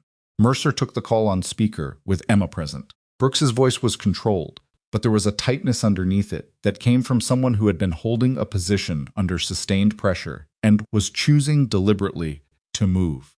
"I need to talk to someone about what I have," Brooks said. "Not departmentally. Not through any internal channel." "That's why you called this number," Mercer said. "I have a recording." Her voice dropped slightly. "On my personal phone. From 2 nights before the stop on Route 9. Vance was in the break room. I was in the adjoining supply room. The door was cracked. He didn't know I was there." Emma looked at Mercer. He held up one finger. "Wait. What did you record, Officer Brooks?" he asked. A short pause. "Vance on a call. I could only hear his side, but it was enough. He was confirming a vehicle description gray sedan, partial plate, and a time window. And he said..." Another pause. "He said the target had been flagged and the stop needed to be clean enough to hold up on paper, but messy enough to matter." The room was completely quiet. Clean enough to hold up on paper, but messy enough to matter. The stop hadn't been designed to result in prosecution. It had been designed to create a record, a documented encounter that was technically legal but would look, in retrospect, like a pattern. Something that could be used later to suggest that Emma Calloway had a history of difficult interactions with law enforcement. That was the architecture of it. Not a frame that would send her to prison. A frame that would make her look unstable, unreliable, not credible. "Officer Brooks," Mercer said carefully, I want to recommend that you secure that recording on multiple devices and external servers immediately. Do that before you do anything else. I already did. Last night, a beat. I emailed it to my personal account, a cloud backup, and an address my mother uses. She's in Virginia. She doesn't know what it is. Good. Mercer was writing. I want you to understand that you are going to need independent legal representation before you speak officially to anyone. I know an attorney who can— I've already called her, Brooks said. She's meeting me this morning. Another pause, this one from Mercer's side. He glanced at Emma, who gave him a small nod. Officer Brooks, Emma said. She hadn't spoken yet, and her voice clearly landed differently than Mercer's. There was a brief, audible shift in Brooks's breathing. What made you decide to call? A long silence, then, I've been a cop for 3 years. I became a cop because I thought it meant something. I watched what happened in that parking lot, and I watched what happened inside the substation, and I documented the intake time because it was the right thing to do. And I went home that night, and I sat in my car, in my own driveway, for about 45 minutes because I didn't know what I was supposed to do with all of it. Emma said nothing. And then I thought about what happens if I don't do anything, Brooks said. And that was worse. Yes, Emma said, it usually is. After the call ended, Mercer sat back in his chair and rubbed his eyes with the heels of his hands, an unguarded, tired gesture that Emma noted because it was the first fully human thing she'd seen him do in 3 days of close proximity. She's credible, he said, yes. And the recording is physical evidence of premeditation. This stops being a misconduct case and becomes a criminal conspiracy case the moment that file reaches a federal prosecutor. It's already a criminal conspiracy case, Emma said. Okafor's office has the server files. The server files connect Rourke and Knox to Meridian Consulting. Brooks's recording connects Vance to the operation directly. In his own words, 48 hours before the stop. Mercer picked up his pen. That's the chain. That's the whole chain. From the county officer up to the senator and the general. Emma looked at the table. She thought about something Ethan had said early on. Vance is a piece. What piece? And of what? Now she knew. Vance was the bottom of it, the operational instrument. The man who had actually put on the cuffs and angled the camera and stepped on Jordan Reed's phone. But the architecture went up from him through Harlan to Rourke's political influence to Knox's institutional reach, and it had been running for long enough and broadly enough that a federal investigation had already been in motion for 4 months before Emma ever drove toward Dunmore. She had been one piece of it, not the first, probably not the intended last. Grant's financial documents, she said. The 4 other states. Who are the other subjects? Mercer shook his head. Okafor hasn't released that. She will, eventually. I want to know now. Not because I need to control it, because whoever else is in those files deserves to know what we know, at the same speed we know it. She looked at him. Can you push on that? I can ask. He made a note. It won't be fast. Nothing about this is fast, Emma said. But it keeps moving, and that's what matters. The first public break came 31 hours later, in a way that nobody in Emma's circle had directly arranged. A reporter at the Birmingham Courier, the same one who'd been sitting on the story while waiting for corroboration, had been watching the Meridian Consulting search warrant filing, which was public record, and had combined it with a source inside Farrell County who confirmed that a federal civil rights investigation was active. The story that ran was careful and accurately hedged. It didn't name Emma. It didn't name Knox. And it described the Meridian Consulting search in terms of financial irregularities and public corruption, but it named Rourke. Senator Caleb Rourke, chairman of the Public Safety Oversight Subcommittee. By the afternoon, Rourke's office had issued a statement calling the report unsubstantiated and politically motivated. By evening, 2 other Alabama news outlets had picked up the Courier story. By the following morning, a national wire service was running a version of it that mentioned, for the first time in any public venue, that the federal investigation was connected to a wrongful arrest of a former military service member in Farrell County. Emma watched the coverage on Lily's laptop while Lily sat across the room, pretending to read a textbook and not succeeding. Does it bother you? Lily asked eventually. Having it out there. Emma considered that honestly. Parts of it. Which parts? The parts I can't control. She turned the laptop slightly. The story is accurate as far as it goes. But accurate and complete are different things. And right now it's accurate about Rourke and silent about everything above him. Which means the people above him have time to construct a response while Rourke absorbs the pressure. Is that bad? It's manageable. Emma closed the laptop. Rourke is going to need someone to point at. When the pressure gets high enough, the people above him become the most available option. Lily looked at her. You're waiting for him to give up Knox. I'm waiting for the situation to develop in a direction that gives Rourke limited options. That's different from waiting. Emma stood up and stretched her back. 3 days of kitchen chairs and a couch that was too short had left a particular kind of stiffness between her shoulder blades that she recognized from field rotations and had learned to manage by simply moving. I'm going to walk around the block. I'll have my phone. Ethan said, I'll have my phone. Emma said again and went out.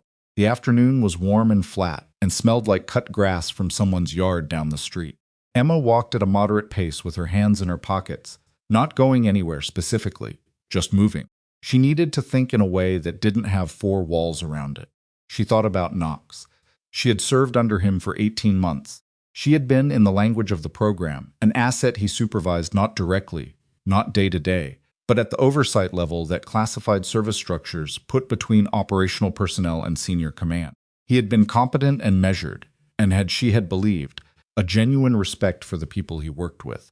She understood now that the respect had been real. That was the part that required a different kind of processing than simple betrayal. Knox hadn't dismissed her or underestimated her. He had estimated her correctly, had understood precisely what she was capable of, and had decided that capability was a liability rather than an asset once she was outside the structure that contained it. He hadn't been wrong about the capability. He had been catastrophically wrong about the liability. She walked back to the apartment and found Ethan sitting at the kitchen table with Mercer, both of them looking at something on Ethan's laptop that they angled toward her as she came through the door. Vance requested a meeting with a federal public defender 2 hours ago, Ethan said. Emma stopped in the doorway. He hasn't been formally charged yet, Mercer said quickly. The meeting request is voluntary at this stage. But federal public defenders don't typically get voluntary meeting requests from county officers unless those officers have been told, through some channel, that the situation is moving in a direction they need to get ahead of. Someone warned him, Emma said. Almost certainly. Harlan, Ethan said. Chief Harlan made a call this morning to a number in Montgomery. We tracked the number to an attorney private practice, former federal prosecutor, specializes in white-collar defense. Emma looked at the screen. So Harlan is lawyering up and simultaneously warning Vance that the ground is moving. That's our read, which means Harlan knows about the server pull and the scope of what was found. He knows enough to be scared, Mercer said.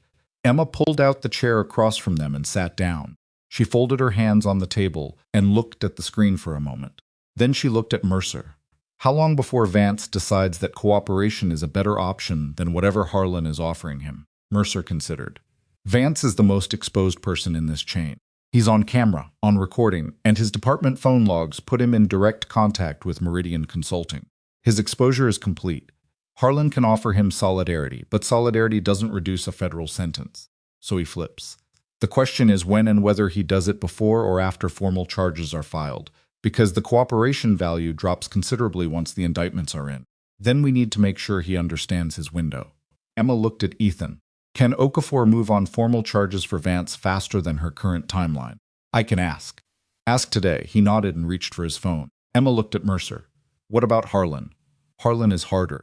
He has more insulation. He's not on Brooks's recording. He's not on the dash cam. And his connection to Meridian Consulting is administrative rather than operational. If he gets ahead of it through an attorney and positions himself as a supervisory figure who exercised poor judgment rather than a willing participant in a conspiracy, he tries to become a witness rather than a defendant. It's a viable strategy for him. Emma thought about that. About Victor Harlan as a police chief for 12 years, a former state trooper, a man who had cleared 3 excessive force complaints against Vance, and allowed a network of misconduct to operate under his administrative cover. The difference between a poor supervisor and a conspiracy participant was a legal argument, and Harlan had enough resources to make that argument loudly and at length. Does Brooks know anything about Harlan directly? Emma asked. Mercer checked his notes. She documented one specific conversation. Approximately 2 weeks before the stop, she overheard Harlan tell Vance in the hallway outside Harlan's office that a situation was being handled at a higher level, and that Vance's job was to execute, not to ask questions about the authorization. Emma looked up. Execute, not to ask questions about the authorization. That's what she has written in her documentation from the same night she made the recording. She wrote it down immediately after, while the words were still fresh. That's not poor supervision, Emma said. That's command authority. Yes, Mercer said. It is. Ethan came back from the far corner of the kitchen where he'd stepped to make the call. His expression had shifted in a way that Emma had learned over the course of a week to read as significant news delivered internally before the words came out. Okafor moved, he said. Formal charges for Vance filed an hour ago. She's been sitting on the paperwork waiting for the audio file from Brooks, which her office received this morning through Brooks's attorney. He paused. Vance was served at his home 30 minutes ago. The kitchen was quiet. He's in custody? Emma asked. Released on his own recognizance, pending arraignment. But he's charged, Emma. Federal charges. Civil rights violation. Conspiracy. Falsification of official records. Destruction of private property. Ethan looked at her steadily. Once his attorney sees the full scope of what's in those files, the recordings, the logs, the financial documents, his cooperation calculus is going to change very fast. Good, Emma said, not with satisfaction, exactly. With the particular recognition of a thing that had been necessary, arriving at the moment it was supposed to. Vance agreed to full cooperation 41 hours later. Emma knew about it through Mercer, who heard from Okafor, who delivered the information in the precise, effect-neutral language of a federal agent, being careful not to editorialize. Vance had agreed to provide complete testimony regarding his communications with Meridian Consulting Group, his coordination with Chief Harlan in the weeks preceding the stop, and the specific instructions he had received regarding Emma Calloway's vehicle en route. In exchange, he was asking for reduced federal sentencing consideration. Emma was sitting at the desk in the motel room. She'd moved back into Lily needed her space back, and the graduation was tomorrow. And there was a clear distinction between being present in her sister's life and making her sister's apartment a staging ground for a federal investigation when Mercer called her with the news.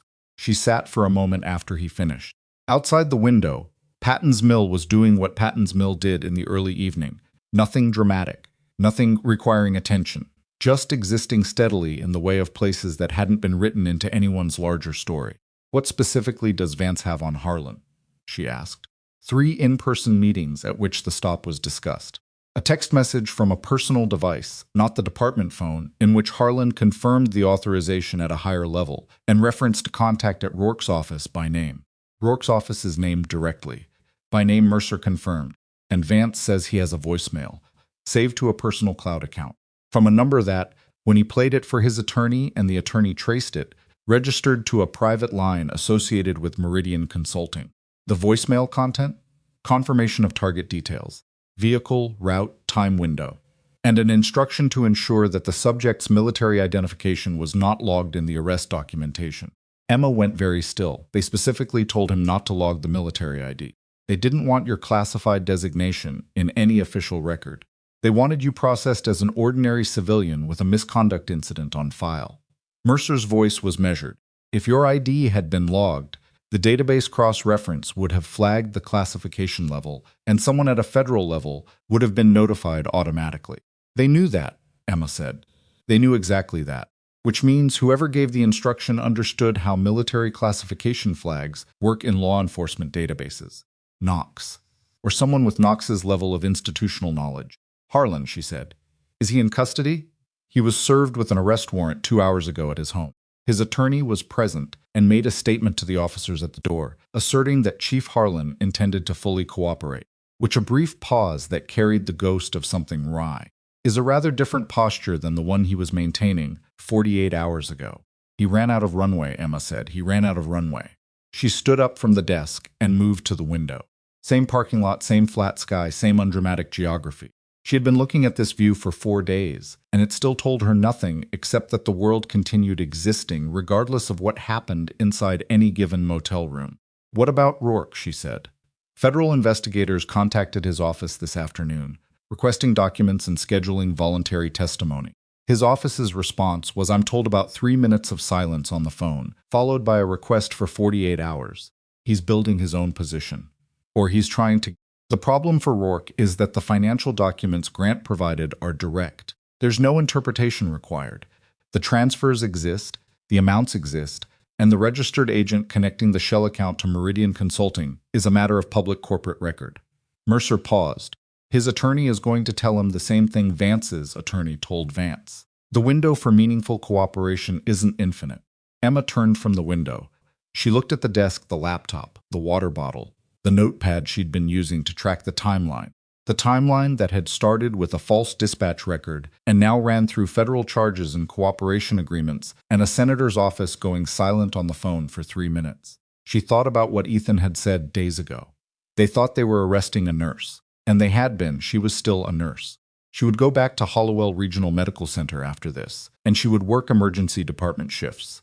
And she would stabilize traumas and manage IV lines and deal with the specific particular chaos of an underfunded emergency room on a Friday night, and that work would be as real and as important to her as anything else she'd ever done. But she was also the woman who had stood on a gravel shoulder with her hands raised and chosen, in the 48 hours that followed, not to disappear. She picked up her phone to call Ethan, and then stopped when a message from him appeared on the screen, arriving precisely at the moment she'd reached for the phone in the coincidental synchronicity that happened occasionally when two people were thinking about the same thing at the same moment. The message was 3 lines. Knox is moving. Trying to leave Fort Meridian compound. Personal vehicle, civilian clothes. MPs stopped him at the gate 20 minutes ago on a flag from Okafor's office. He's being held pending federal contact. Emma read it twice. She thought about Knox in his civilian clothes at the gate of Fort Meridian, trying to put distance between himself and what was collapsing behind him, trying to become someone driving away rather than someone being cornered. The calculation of a man who had spent a career understanding operational timing and had, for once, missed it by just enough. She typed back, "Is he talking?" 3 dots, then not yet. Attorney en route. She set the phone down. She sat on the edge of the motel bed. She looked at the ceiling, which was the same textured off-white as every motel ceiling she'd ever looked at, and thought about nothing in particular for about 30 seconds, which was the closest she'd come to actual rest in 5 days. Then her phone rang. Not Ethan, not Mercer. The number on the screen was unfamiliar, a Fort Meridian extension, institutional prefix, but an individual line she didn't have saved. She answered. The voice on the other end was not Knox.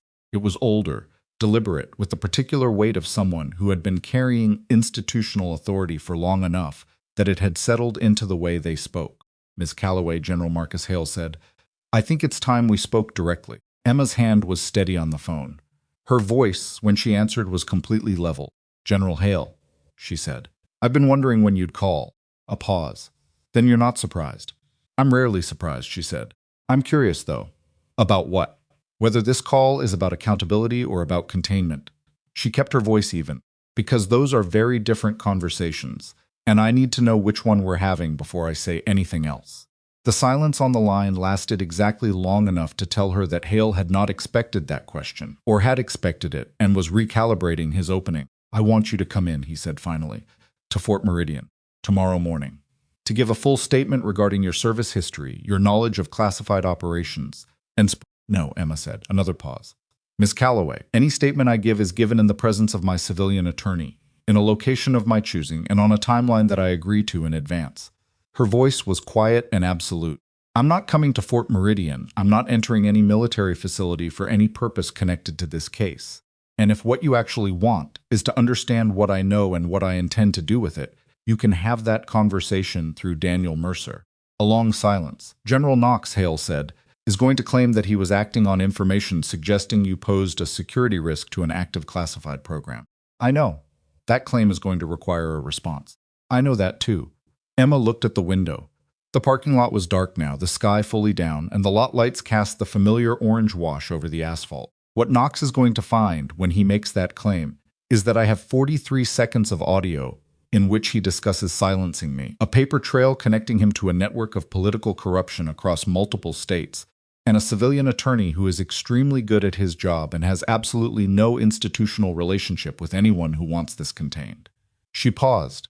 "The security risk claim isn't going to hold, General. Not against what we have."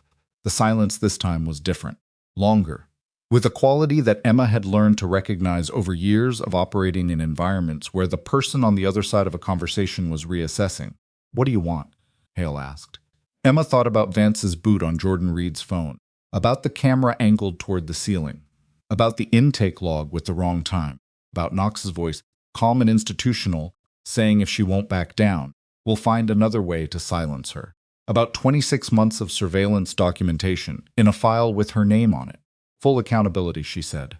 Everyone involved. Every level. No administrative resolutions, no quiet retirements, no sealed records. Public. That's going to be complicated. Yes, Emma said. It is. She paused once more. And it's going to happen anyway. The only question is whether Fort Meridian is on the right side of it or not.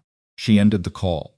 She sat in the quiet of the motel room for a moment. Then she called Mercer and told him about the call in full. And while she was talking, she could hear him begin to write. The scratch of pen on paper, carrying through the phone, steady and deliberate. Tomorrow was the graduation. Lily in a cap and gown, crossing a stage she'd worked 2 years for, in a town where a burner phone had once been used to help put her sister in handcuffs. Emma was going to be there. Front row if she could get it. She'd sealed the birthday card that morning. Finally, with the gift still inside a small compass she'd bought years ago, and carried for a while before deciding she didn't need it anymore, the old-fashioned kind with a brass case and a needle that always found north. She'd written in the card, "For when you need to know which way to go. You always do, even when you don't think you do." The pen was in her bag. The card was sealed. The graduation was tomorrow morning. And somewhere at the Fort Meridian gate, in civilian clothes and a stopped vehicle, Adrian Knox was waiting for an attorney to arrive, while everything he had built over the last 26 months unwound itself around him with the quiet, inexorable momentum of something that had been set in motion and could not now be stopped. Emma's watch showed 66 beats per minute. She turned off the lamp and lay down on top of the covers, still dressed, and closed her eyes. In the morning, a lot of things were going to begin moving at once. She was ready for all of them. Except, as it turned out, one. At 11:47 p.m., Mercer sent a message that contained only a forwarded email from Okafor's office, with a single line of Mercer's own text above it. Read this carefully. The email said that in the process of reviewing the encrypted server files recovered from Meridian Consulting, federal investigators had located a secondary file structure that had not appeared in the initial analysis. The secondary structure contained communications between Knox and Hale. Not Knox reporting to Hale about a security risk. Knox and Hale together discussing her. General Marcus Hale, who had called Emma 90 minutes ago asking her to come to Fort Meridian. General Marcus Hale, who had mobilized the military response that had sent Ethan to the substation. General Marcus Hale, who had, according to an email dated 11 months ago, in the recovered file structure written to Knox. She's going to be a problem eventually. Better to address it before it becomes one. Emma read it twice. Then she read it a third time. She sat up in the dark motel room and looked at her phone screen for a long moment. Then she called Ethan. He answered immediately, which meant he was awake, which meant he'd already seen it. "You knew," she said. "Not an accusation, a question." "I suspected," he said. "I didn't have confirmation until the email." "How long?" "Since yesterday morning. I wanted to be sure before I said anything." Emma thought about Hale's voice on the phone. "I think it's time we spoke directly." The call that had felt like the institution deciding to get on the right side of something. The call that had actually been a man who had already known about the operation deciding, with the ground collapsing, to find out how much she knew. And she had told him. She had told him exactly where she stood, what she had, and what she intended to do with it. To the man who had written better to address it before it becomes one. She looked at the ceiling in the dark. "Ethan," she said. "I know. How many people are we dealing with?" At this point, he said, "I think the better question is how few." "How few," Emma repeated, and she wasn't asking anymore. She was just saying it, letting the full shape of it sit in the dark room with her. Ethan didn't fill the silence. He understood, as he had always understood, that she wasn't looking for comfort. She was processing, and processing required space, not noise. "Mercer needs to know tonight," she said finally. "I've already sent him the email, and Okafor. Her office received the same file structure we did. She may already be moving on it." Emma sat on the edge of the bed with the phone against her ear and thought about the sequence. Hale's call, the careful, weighted voice of a man who had spent 40 years building institutional authority and was in his own careful way running. Not running the way Vance had run, impulsively, operationally, in civilian clothes at a gate. Running strategically, the way people with resources and connections ran, by making contact with the target of their operation and attempting to understand what she knew before deciding what to do next. He had called her. She had told him what she had. And then, 11 minutes after hanging up, she had learned that the man on the phone had written better to address it before it becomes one about her. 11 months ago, in an email to the man currently sitting in a stopped vehicle at a military gate. "He was going to use our conversation," Emma said. "Yes. He called me to find out how exposed he was before he decided his next move. That's my read, so he knows now. He knows we have the recording, the financial chain, Vance's cooperation. Brooks's documentation. She paused. He knows I'm not going to come in voluntarily. He knows I have a civilian attorney. Yes. Which means whatever he does next, he does with full information about where we stand. Emma looked at the window. The parking lot was orange and quiet. Ethan is still at Fort Meridian? A brief pause. I'm checking. She waited. She heard him moving, the sound of a different phone being picked up, a conversation she couldn't follow. He came back 40 seconds later. His vehicle is still in the officer's lot. His key card was last used at 9:14 p.m. to access the administrative wing. That was 6 hours ago. He's staying put. It's the smarter move. Leaving creates optics. He's waiting to see what morning looks like. Emma lay back down on the covers. Then we need to make sure morning looks a certain way before he has a chance to shape it. What do you need? She told him. She was up at 5:30. She showered, put on the clothes she'd been rotating through all week, and sat at the small desk with her phone and a cup of motel coffee that she didn't particularly taste but drank because it was warm, and her hands needed something to hold. She called Mercer at 6. He had been awake for an hour already, which told her he'd done the same thing she had read Okafor's forwarded email, understood what it meant, and spent the intervening hours mapping the new shape of things rather than sleeping. Hale changes the federal scope significantly, he said. I know. A sitting general officer implicated in a coordinated operation against a private citizen that's Department of Defense jurisdiction, overlapping with FBI civil rights. Which means there are going to be institutional conversations happening this morning, at levels neither of us can directly observe, which is why we need to control what we can. Emma looked at her notes. Okafor. I need a call with her today, not through intermediaries. Directly me and her before anything else moves. I'll arrange it for 8, 7:30. A pause. 7:30, he said. And I want everything we have formally submitted to the federal court record before noon. All of it reads dashcam footage, Brooks's recording and written documentation, Grant's financial records, the audio file of Knox, the email chain with Hale's name on it. She paused. Once it's in the court record, it's public. Once it's public, no one can decide to have it managed quietly. That's an aggressive timeline. It's an accurate one. She finished the coffee. Mercer. Hale called me last night because he wanted to understand his exposure before making decisions. The moment those documents are in the public record, his decision space disappears. He can cooperate or he can fight, but he can't manage it. A longer pause this time, all right, Mercer said. I'll file by noon. The call with Okafor happened at 7:22. Okafor was already at her office, and her voice had the particular quality of someone who had also been awake for hours and had made several important decisions in that time. I want to be transparent with you, Okafor said, which Emma noted was a different opening than their previous conversations. The Hale communications have created a situation that involves coordination between my office, the DOJ Civil Rights Division, and the Inspector General of the Department of Defense. That's appropriate given the scope. Yes. It also means the timeline is going to move faster than I initially projected. A brief pause. Faster in your favor, to be direct. What does that mean, concretely? It means that arrest warrants for Knox and Hale are being processed this morning. Knox is already being held at Fort Meridian pending those warrants. Hale will be served on base. Another pause. Senator Rourke's attorney contacted my office at 6 a.m. requesting a cooperation meeting.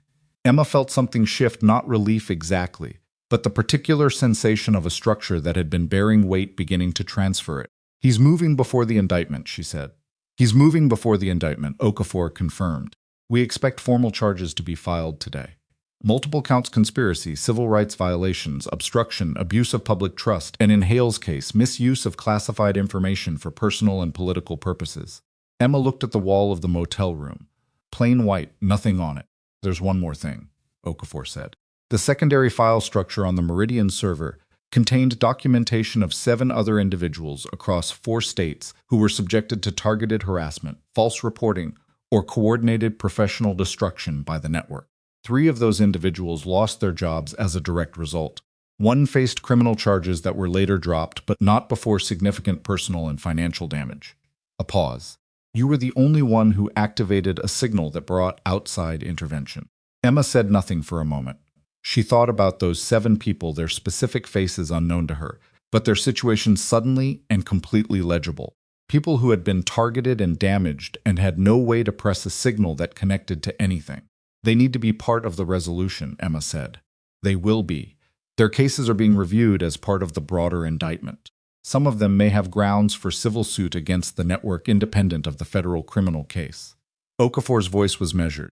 I want you to know, Ms. Calloway, that the scope of what this investigation has uncovered and the speed at which it moved is a direct result of your choices over the past 5 days. Emma didn't say anything to that. She wasn't sure what there was to say.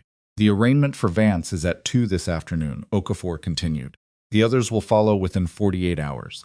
I anticipate formal indictments from the grand jury within 2 weeks. A final pause. Your attorney has my direct number. I'd like to maintain this level of communication going forward. Yes, Emma said, so would I. She ended the call and sat very still for a moment. Then she picked up the sealed birthday card from the desk and put it in her bag. Lily's graduation started at 10.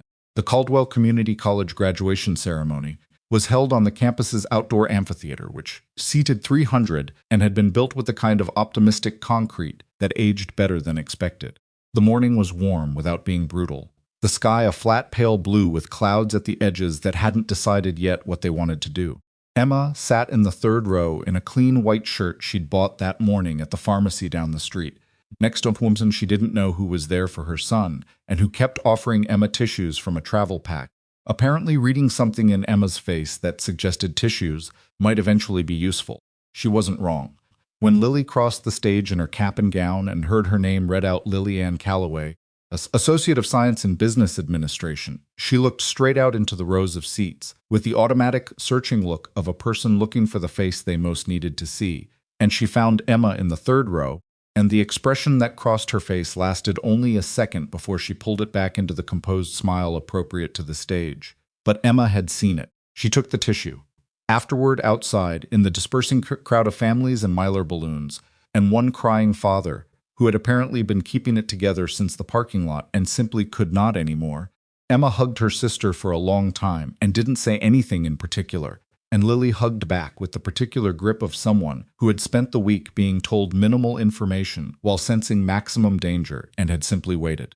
Is it over? Lily asked, her voice against Emma's shoulder. Most of it, Emma said. The rest will take time. But you're okay. I'm okay. Lily pulled back and looked at her. There were things she wanted to ask and things she didn't, and the sorting of which was visible on her face.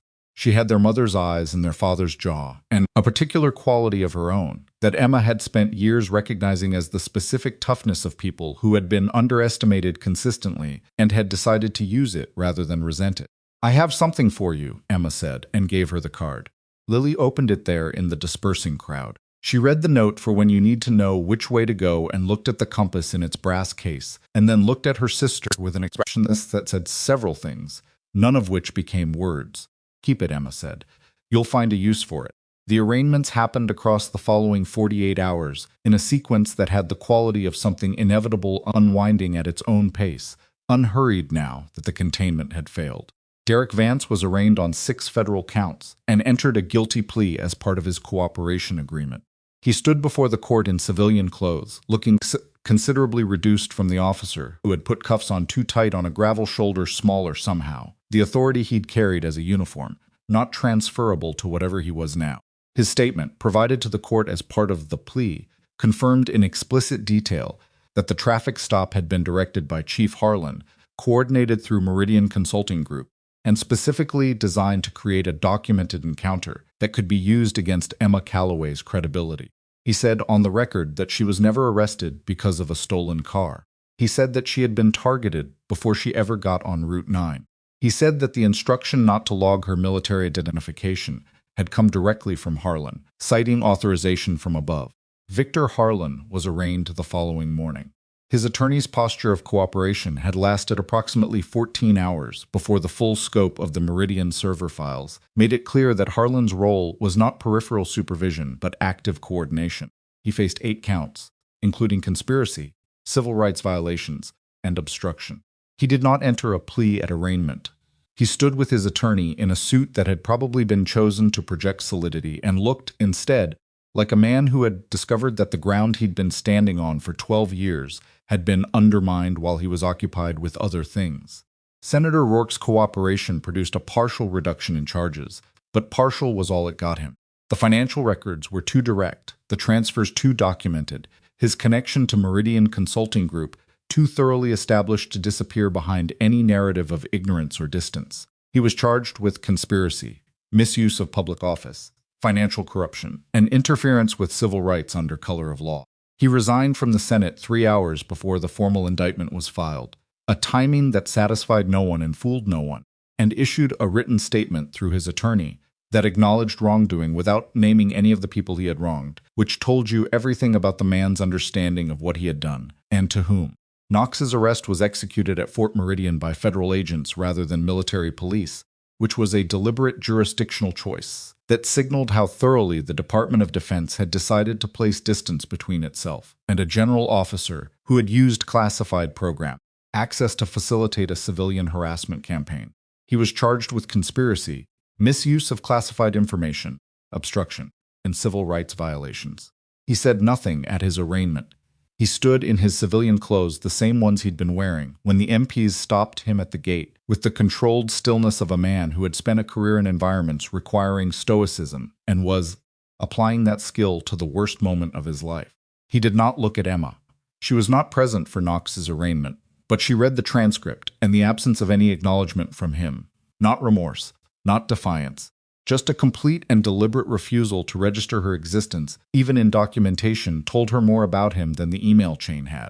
He had built the operation not out of hatred, out of calculation. She had been a variable in a system he was trying to control, and he had managed that variable the way he managed everything, systematically, at his distance, without personal feeling. That made it worse, somehow, and also easier to put down. Hale was the last.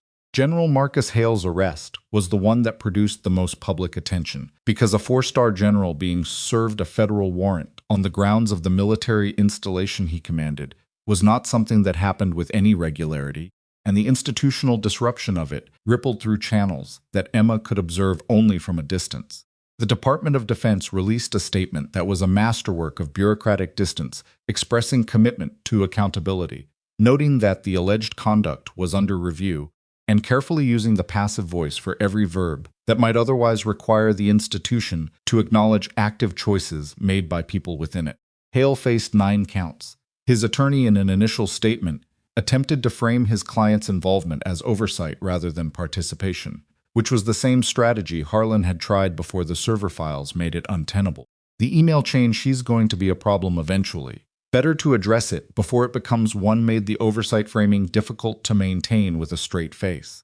Hale, unlike Knox, did say one thing at his arraignment. He said it through his attorney in a prepared statement read into the record, that he had acted at all times in what he believed to be the national security interests of the programs under his command. Emma read that line twice. She thought about what it meant to genuinely believe that to have so thoroughly merged the interests of an institution with your own interests that you could no longer see the seam between them. She didn't find it exonerating, but she found it comprehensible in the particular way that human failures usually were, once you looked at them from a sufficient angle. People didn't usually wake up deciding to be the kind of person who wrote better to address it before it becomes one about a 29-year-old nurse. They got there slowly, through a sequence of small decisions that each seemed reasonable in isolation and only revealed their collective shape when someone finally pulled the thread. The question you had to ask was at what point you could have pulled back. And the honest answer in Hale's case was almost certainly many months ago, many decisions ago, long before a woman raised her hands above a steering wheel on Route 9 and changed everything. The federal trial convened in Birmingham 6 weeks after the arraignments, and it moved at the pace of a case the government had spent 5 days believing was a local misconduct matter, and then realized, with the accelerating certainty of water finding a crack, was something considerably larger. Emma testified on the second day. She wore her nurse's scrubs, not as a statement, or not only as a statement, but because she had worked a shift at Hollowell Regional the previous day, and had driven to Birmingham that evening, and had slept for 7 hours at a hotel near the courthouse and had not had time to change. She sat in the witness chair in her blue scrubs, with her hands folded, and answered every question Mercer and the federal prosecutor put to her in the same steady voice she used to explain a diagnosis to a patient's family. The defense attorneys for each of the defendants had prepared approaches that ranged from challenging her credibility to questioning her motivations to suggesting, in Knox's attorney's case, that her classified service history created a level of complexity that the jury couldn't properly evaluate. Each approach had a similar outcome. because the evidence wasn't testimonial, it was documentary, digital, financial, audio. Emma's testimony provided the human center of a case that the documents had already proved. She described the stop on Route 9 without embellishment. She described the handcuffs. She described the camera angled toward the ceiling and the intake log with the wrong time. She described pressing the signal on her watch, and here the defense attorney for Knox interjected to suggest that this action alone indicated she was not behaving as an ordinary civilian, which the prosecutor handled by noting that the right to access emergency communication does not vary based on the ordinariness of the person accessing it. When the prosecutor asked Emma to describe her military service, she answered within the limits of what was declassified: combat medicine, trauma stabilization under fire, tactical evacuation. The classification level of her designation and the nature of the program she had operated under were read into the record by a military legal officer whose presence in the courtroom produced a visible shift in the jury's attention. They had come in looking at a nurse. They were now looking at something more complicated. But Emma thought the most important moment wasn't that one. It was earlier, near the beginning of her testimony, when the prosecutor asked her what she had done after being placed in the holding room. She said, "I sat down, I assessed the space, I waited." "Why didn't you struggle? Demand to speak to someone? Call out?" Emma looked at the jury. She had 12 faces available to her, and she had been reading faces professionally for long enough to see what was in them, not hostility, not simple sympathy, but the particular attention of people who were trying to understand something that didn't match their expectation, because struggling would have given them what they wanted, she said. "They needed me to react in a way that would look, later, like someone with a difficult history with authority. I chose not to give them that." She paused. "I've been in harder rooms than that one. I've learned that stillness is not the same as acceptance, and patience is not the same as surrender. Sometimes the most powerful thing you can do is simply refuse to perform the scene someone else wrote for you." The courtroom was quiet. The prosecutor moved on, but Emma could see in the jury's faces that the line had landed, and not as a dramatic speech, as something true. The small, undramatic truth that the whole case rested on, that they had underestimated her, and the underestimation had been their undoing. The verdicts came on a Thursday afternoon, 3 weeks into the trial. Vance, guilty on all counts. Sentenced to 11 years federal permanent loss of law enforcement certifications, civil liability for damages to Emma Calloway and Jordan Reed. Harlan, guilty on 7 of 8 counts. Sentenced to 14 years federal, permanent forfeiture of pensions, civil liability to all individuals identified as targets of the Meridian Network. Rourke, guilty on all counts. Sentenced to 18 years federal, immediate expulsion from the Senate, permanent bar from public office, personal financial liability in connection with the fraudulent transfers. Knox, guilty on all counts. Sentenced to 16 years federal, immediate revocation of commission, forfeiture of military pension and benefits, permanent security clearance revocation. Hale, guilty on 7 of 9 counts. 2 counts were dismissed on evidentiary grounds that Emma found narrow but accepted, because the law was the law and it worked in both directions. Sentenced to 12 years federal, immediate revocation of commission, full cooperation required with DoD Inspector General review of all programs he had overseen. The Meridian Consulting Group was dissolved by federal order. Its assets were frozen and directed toward a restitution fund for the 7 additional individuals identified as network targets. A month after the verdict, the Alabama state legislature passed a bill sponsored by a freshman senator who had run specifically on a police accountability platform and cited the Farrell County case in her campaign, requiring body camera footage to be stored on systems.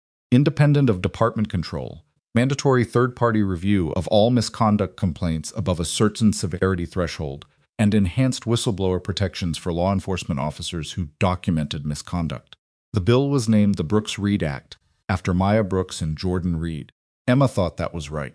The law should carry the names of the people who had done the thing that was hard, who had recorded something and held onto it, who had driven to a county sheriff's office with dashcam footage and a straight back, who had documented an intake time before anyone asked her to. Maya Brooks resigned from the Farrell County Police Department the week after Vance was sentenced. She didn't do it with anger or a statement. She simply submitted her resignation and walked out. 3 months later, she was hired by a newly formed state oversight commission as a civilian investigator reviewing excessive force complaints. She was 23 years old and had already done the hardest thing she would probably ever be asked to do, and she had done it without anyone telling her she had to. Emma ran into her once, months later, in a coffee shop in Birmingham. They sat across from each other for about 20 minutes and talked about ordinary things: the weather, Brooks's new job, a bad shift Emma had run the previous week, involving a pediatric trauma case that had gone sideways before righting itself. When they got up to leave, Brooks said, carefully, I wasn't sure, that first night, whether it would matter. Whether I'd just be making things worse for myself. Did it matter? Emma asked. Brooks looked at her. You're asking me that. I'm asking you that. Yes, Brooks said. It mattered. Jordan Reed used the settlement funds from his civil liability award to expand his landscaping business and upgrade his dashcam system, 4 cameras now, higher resolution, cloud-synced storage that backed up automatically every 30 seconds. He gave an interview to the Birmingham Courier 6 months after the verdict that ran under the headline, "The Landscaper Who Wouldn't Look Away," and the interview was notable for being almost entirely about something other than Jordan Reed, because that was the kind of person he was. Lucas Grant had his professional license fully reinstated. The false complaints against his record were expunged. He was hired by a federal oversight agency within 4 months of the verdict, doing the work he'd been doing when the network had tried to destroy him, financial compliance review, except now for a body that existed specifically to audit the institutions he'd once tried to report from the inside. He sent Emma a message the day the hiring was confirmed. It said, I spent 8 months thinking I'd made a mistake by keeping those documents. I want you to know I stopped thinking that. She wrote back, you did the right thing. The fact that it took this long to matter is the system's failure, not yours. She meant it. She also knew that people who did the right thing in difficult circumstances rarely got told that clearly enough or that soon, and the gap between the action and the recognition was one of the mechanisms by which systems of misconduct sustain themselves by making the right thing feel, for long enough, like the futile thing. Emma went back to work at Hollowell Regional Medical Center on a Monday morning, 3 days after the verdict, because that was when her next shift started and there was no particular reason to delay. She walked into the emergency department in her blue scrubs at 6:58 a.m. and found the department in its standard pre-morning rush state, controlled chaos approaching ordinary chaos, 2 overnight staff members whose shift had technically ended already, but who were still managing a complicated case involving a 60-year-old man who had been there since 2 a.m. with a cardiac presentation that kept rearranging itself, a charge nurse named Patricia who had 17 years on the floor and treated everyone with the same brisk competence, regardless of whether they'd been on the national news or not. Calloway, Patricia said as Emma came through the door. Bay 3 needs an IV recheck and there's a consult waiting in Bay 7. Good morning to you too, Emma said. Good morning. Bay 3. She went to Bay 3. The shift was 11 hours. By the time it was over, Emma had managed a pediatric fever case that turned out to be a straightforward ear infection misread by panicked first-time parents who needed reassurance more than medicine, a laceration on a construction worker's forearm that required 7 stitches, and a conversation about tetanus that went longer than the stitching, 2 separate suspected overdose cases that required different protocols, and both required more patience than the clock reasonably allowed. A chest pain evaluation that produced a concerning EKG and was escalated correctly, and one 62-year-old woman who had come in complaining of dizziness and had, before she left, told Emma 3 separate anecdotes about her late husband that were genuinely funny, and which Emma filed away without knowing exactly why. At the end of the shift, she stood outside the ambulance bay for about 3 minutes in the early evening air and did what she always did when the shift was heavy, which was nothing in particular, just existing for a moment in the decompression between what the hospital required and what the rest of the evening would require. A resident named Obi came out the same door behind her and stood nearby, also decompressing, and said without preamble that chest pain in Bay 5 good catch. Textbook presentation, Emma said. You would have caught it, maybe. You caught it faster. She looked at him. Was 27, sharp, still learning to convert his intelligence into clinical judgment, which was a different skill and took time. You'll get faster, she said. You just have to see enough of them. He nodded, and they stood in the ambulance bay air for another minute, and then they both went back inside, because there was always more. Mercer called her 3 weeks after the verdict to discuss the formal vindication documentation, the federal court's finding that the stop on Route 9 had been entirely without legal basis, that Emma Calloway had done nothing wrong at any point during the incident, and that her name and record were to be fully cleared of any notation associated with the arrest. The documentation also included a formal acknowledgement from the Department of Justice that the operation targeting her had been a coordinated abuse of law enforcement and military authority. "How does it feel?" Mercer asked. He was not someone who asked that kind of question casually. He was asking because he genuinely wanted to know, and because he had spent weeks close to this case and had earned the question. Emma thought about it honestly. "I didn't need a document to know I hadn't done anything wrong," she said. "I knew that on Route 9. That's not what I asked." "I know." She paused. "It matters that it's public.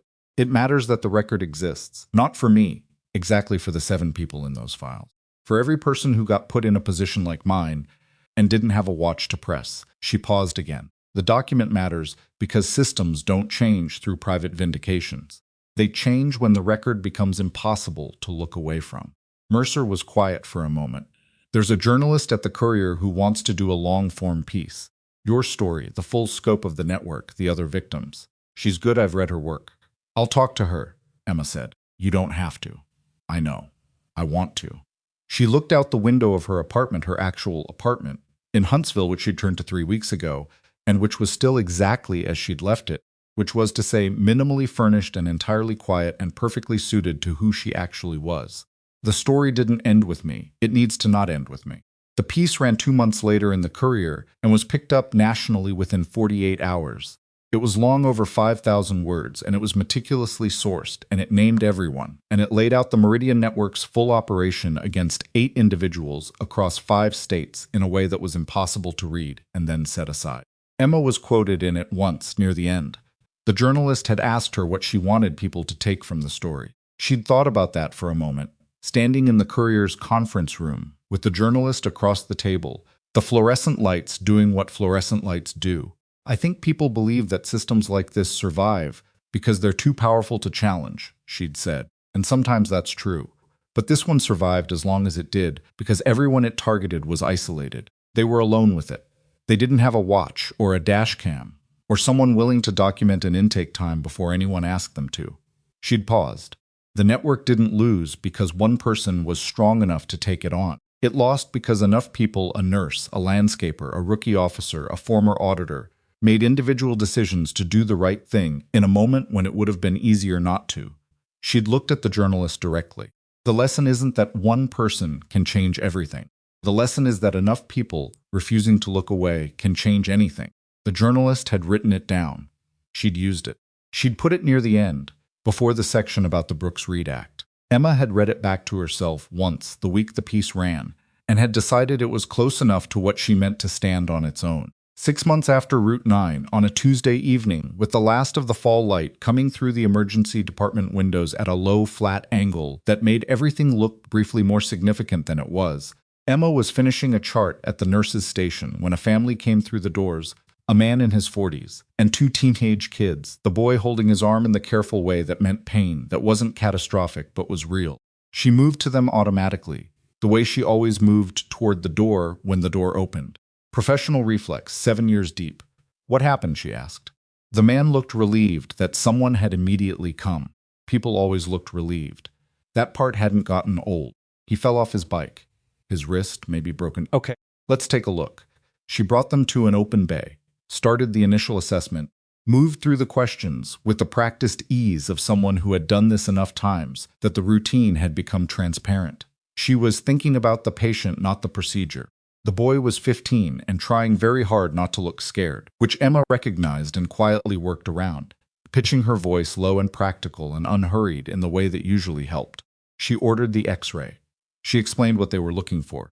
She answered the father's follow-up questions with the same patience she had for the questions she'd answered 6,000 times before, because it wasn't the 6,000th time for him. The wrist was fractured, not badly, a clean break at the distal radius that would heal well with proper setting and a cast.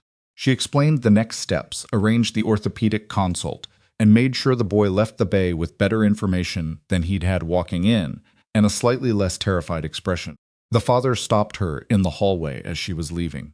He was holding his son's jacket and looked like he'd aged 3 years in the past 2 hours, the way parents did when a child was hurt. "Thank you," he said. You made this a lot less." He stopped, looking for the word. "You did well," Emma said. "You got him here quickly. That matters." He nodded, not fully composed. She gave him a moment. "You're good at this," he said. Emma looked at him. At the father and the jacket and the fluorescent lights and the ambulance bay beyond the doors and the whole ordinary, unremarkable, contained world of the emergency department doing what it did, hour after hour, with the specific indifference of a place that didn't care who you used to be, or what had been done to you, or what you'd managed to survive, only whether you were present and capable right now. "Thank you," she said, and meant it completely.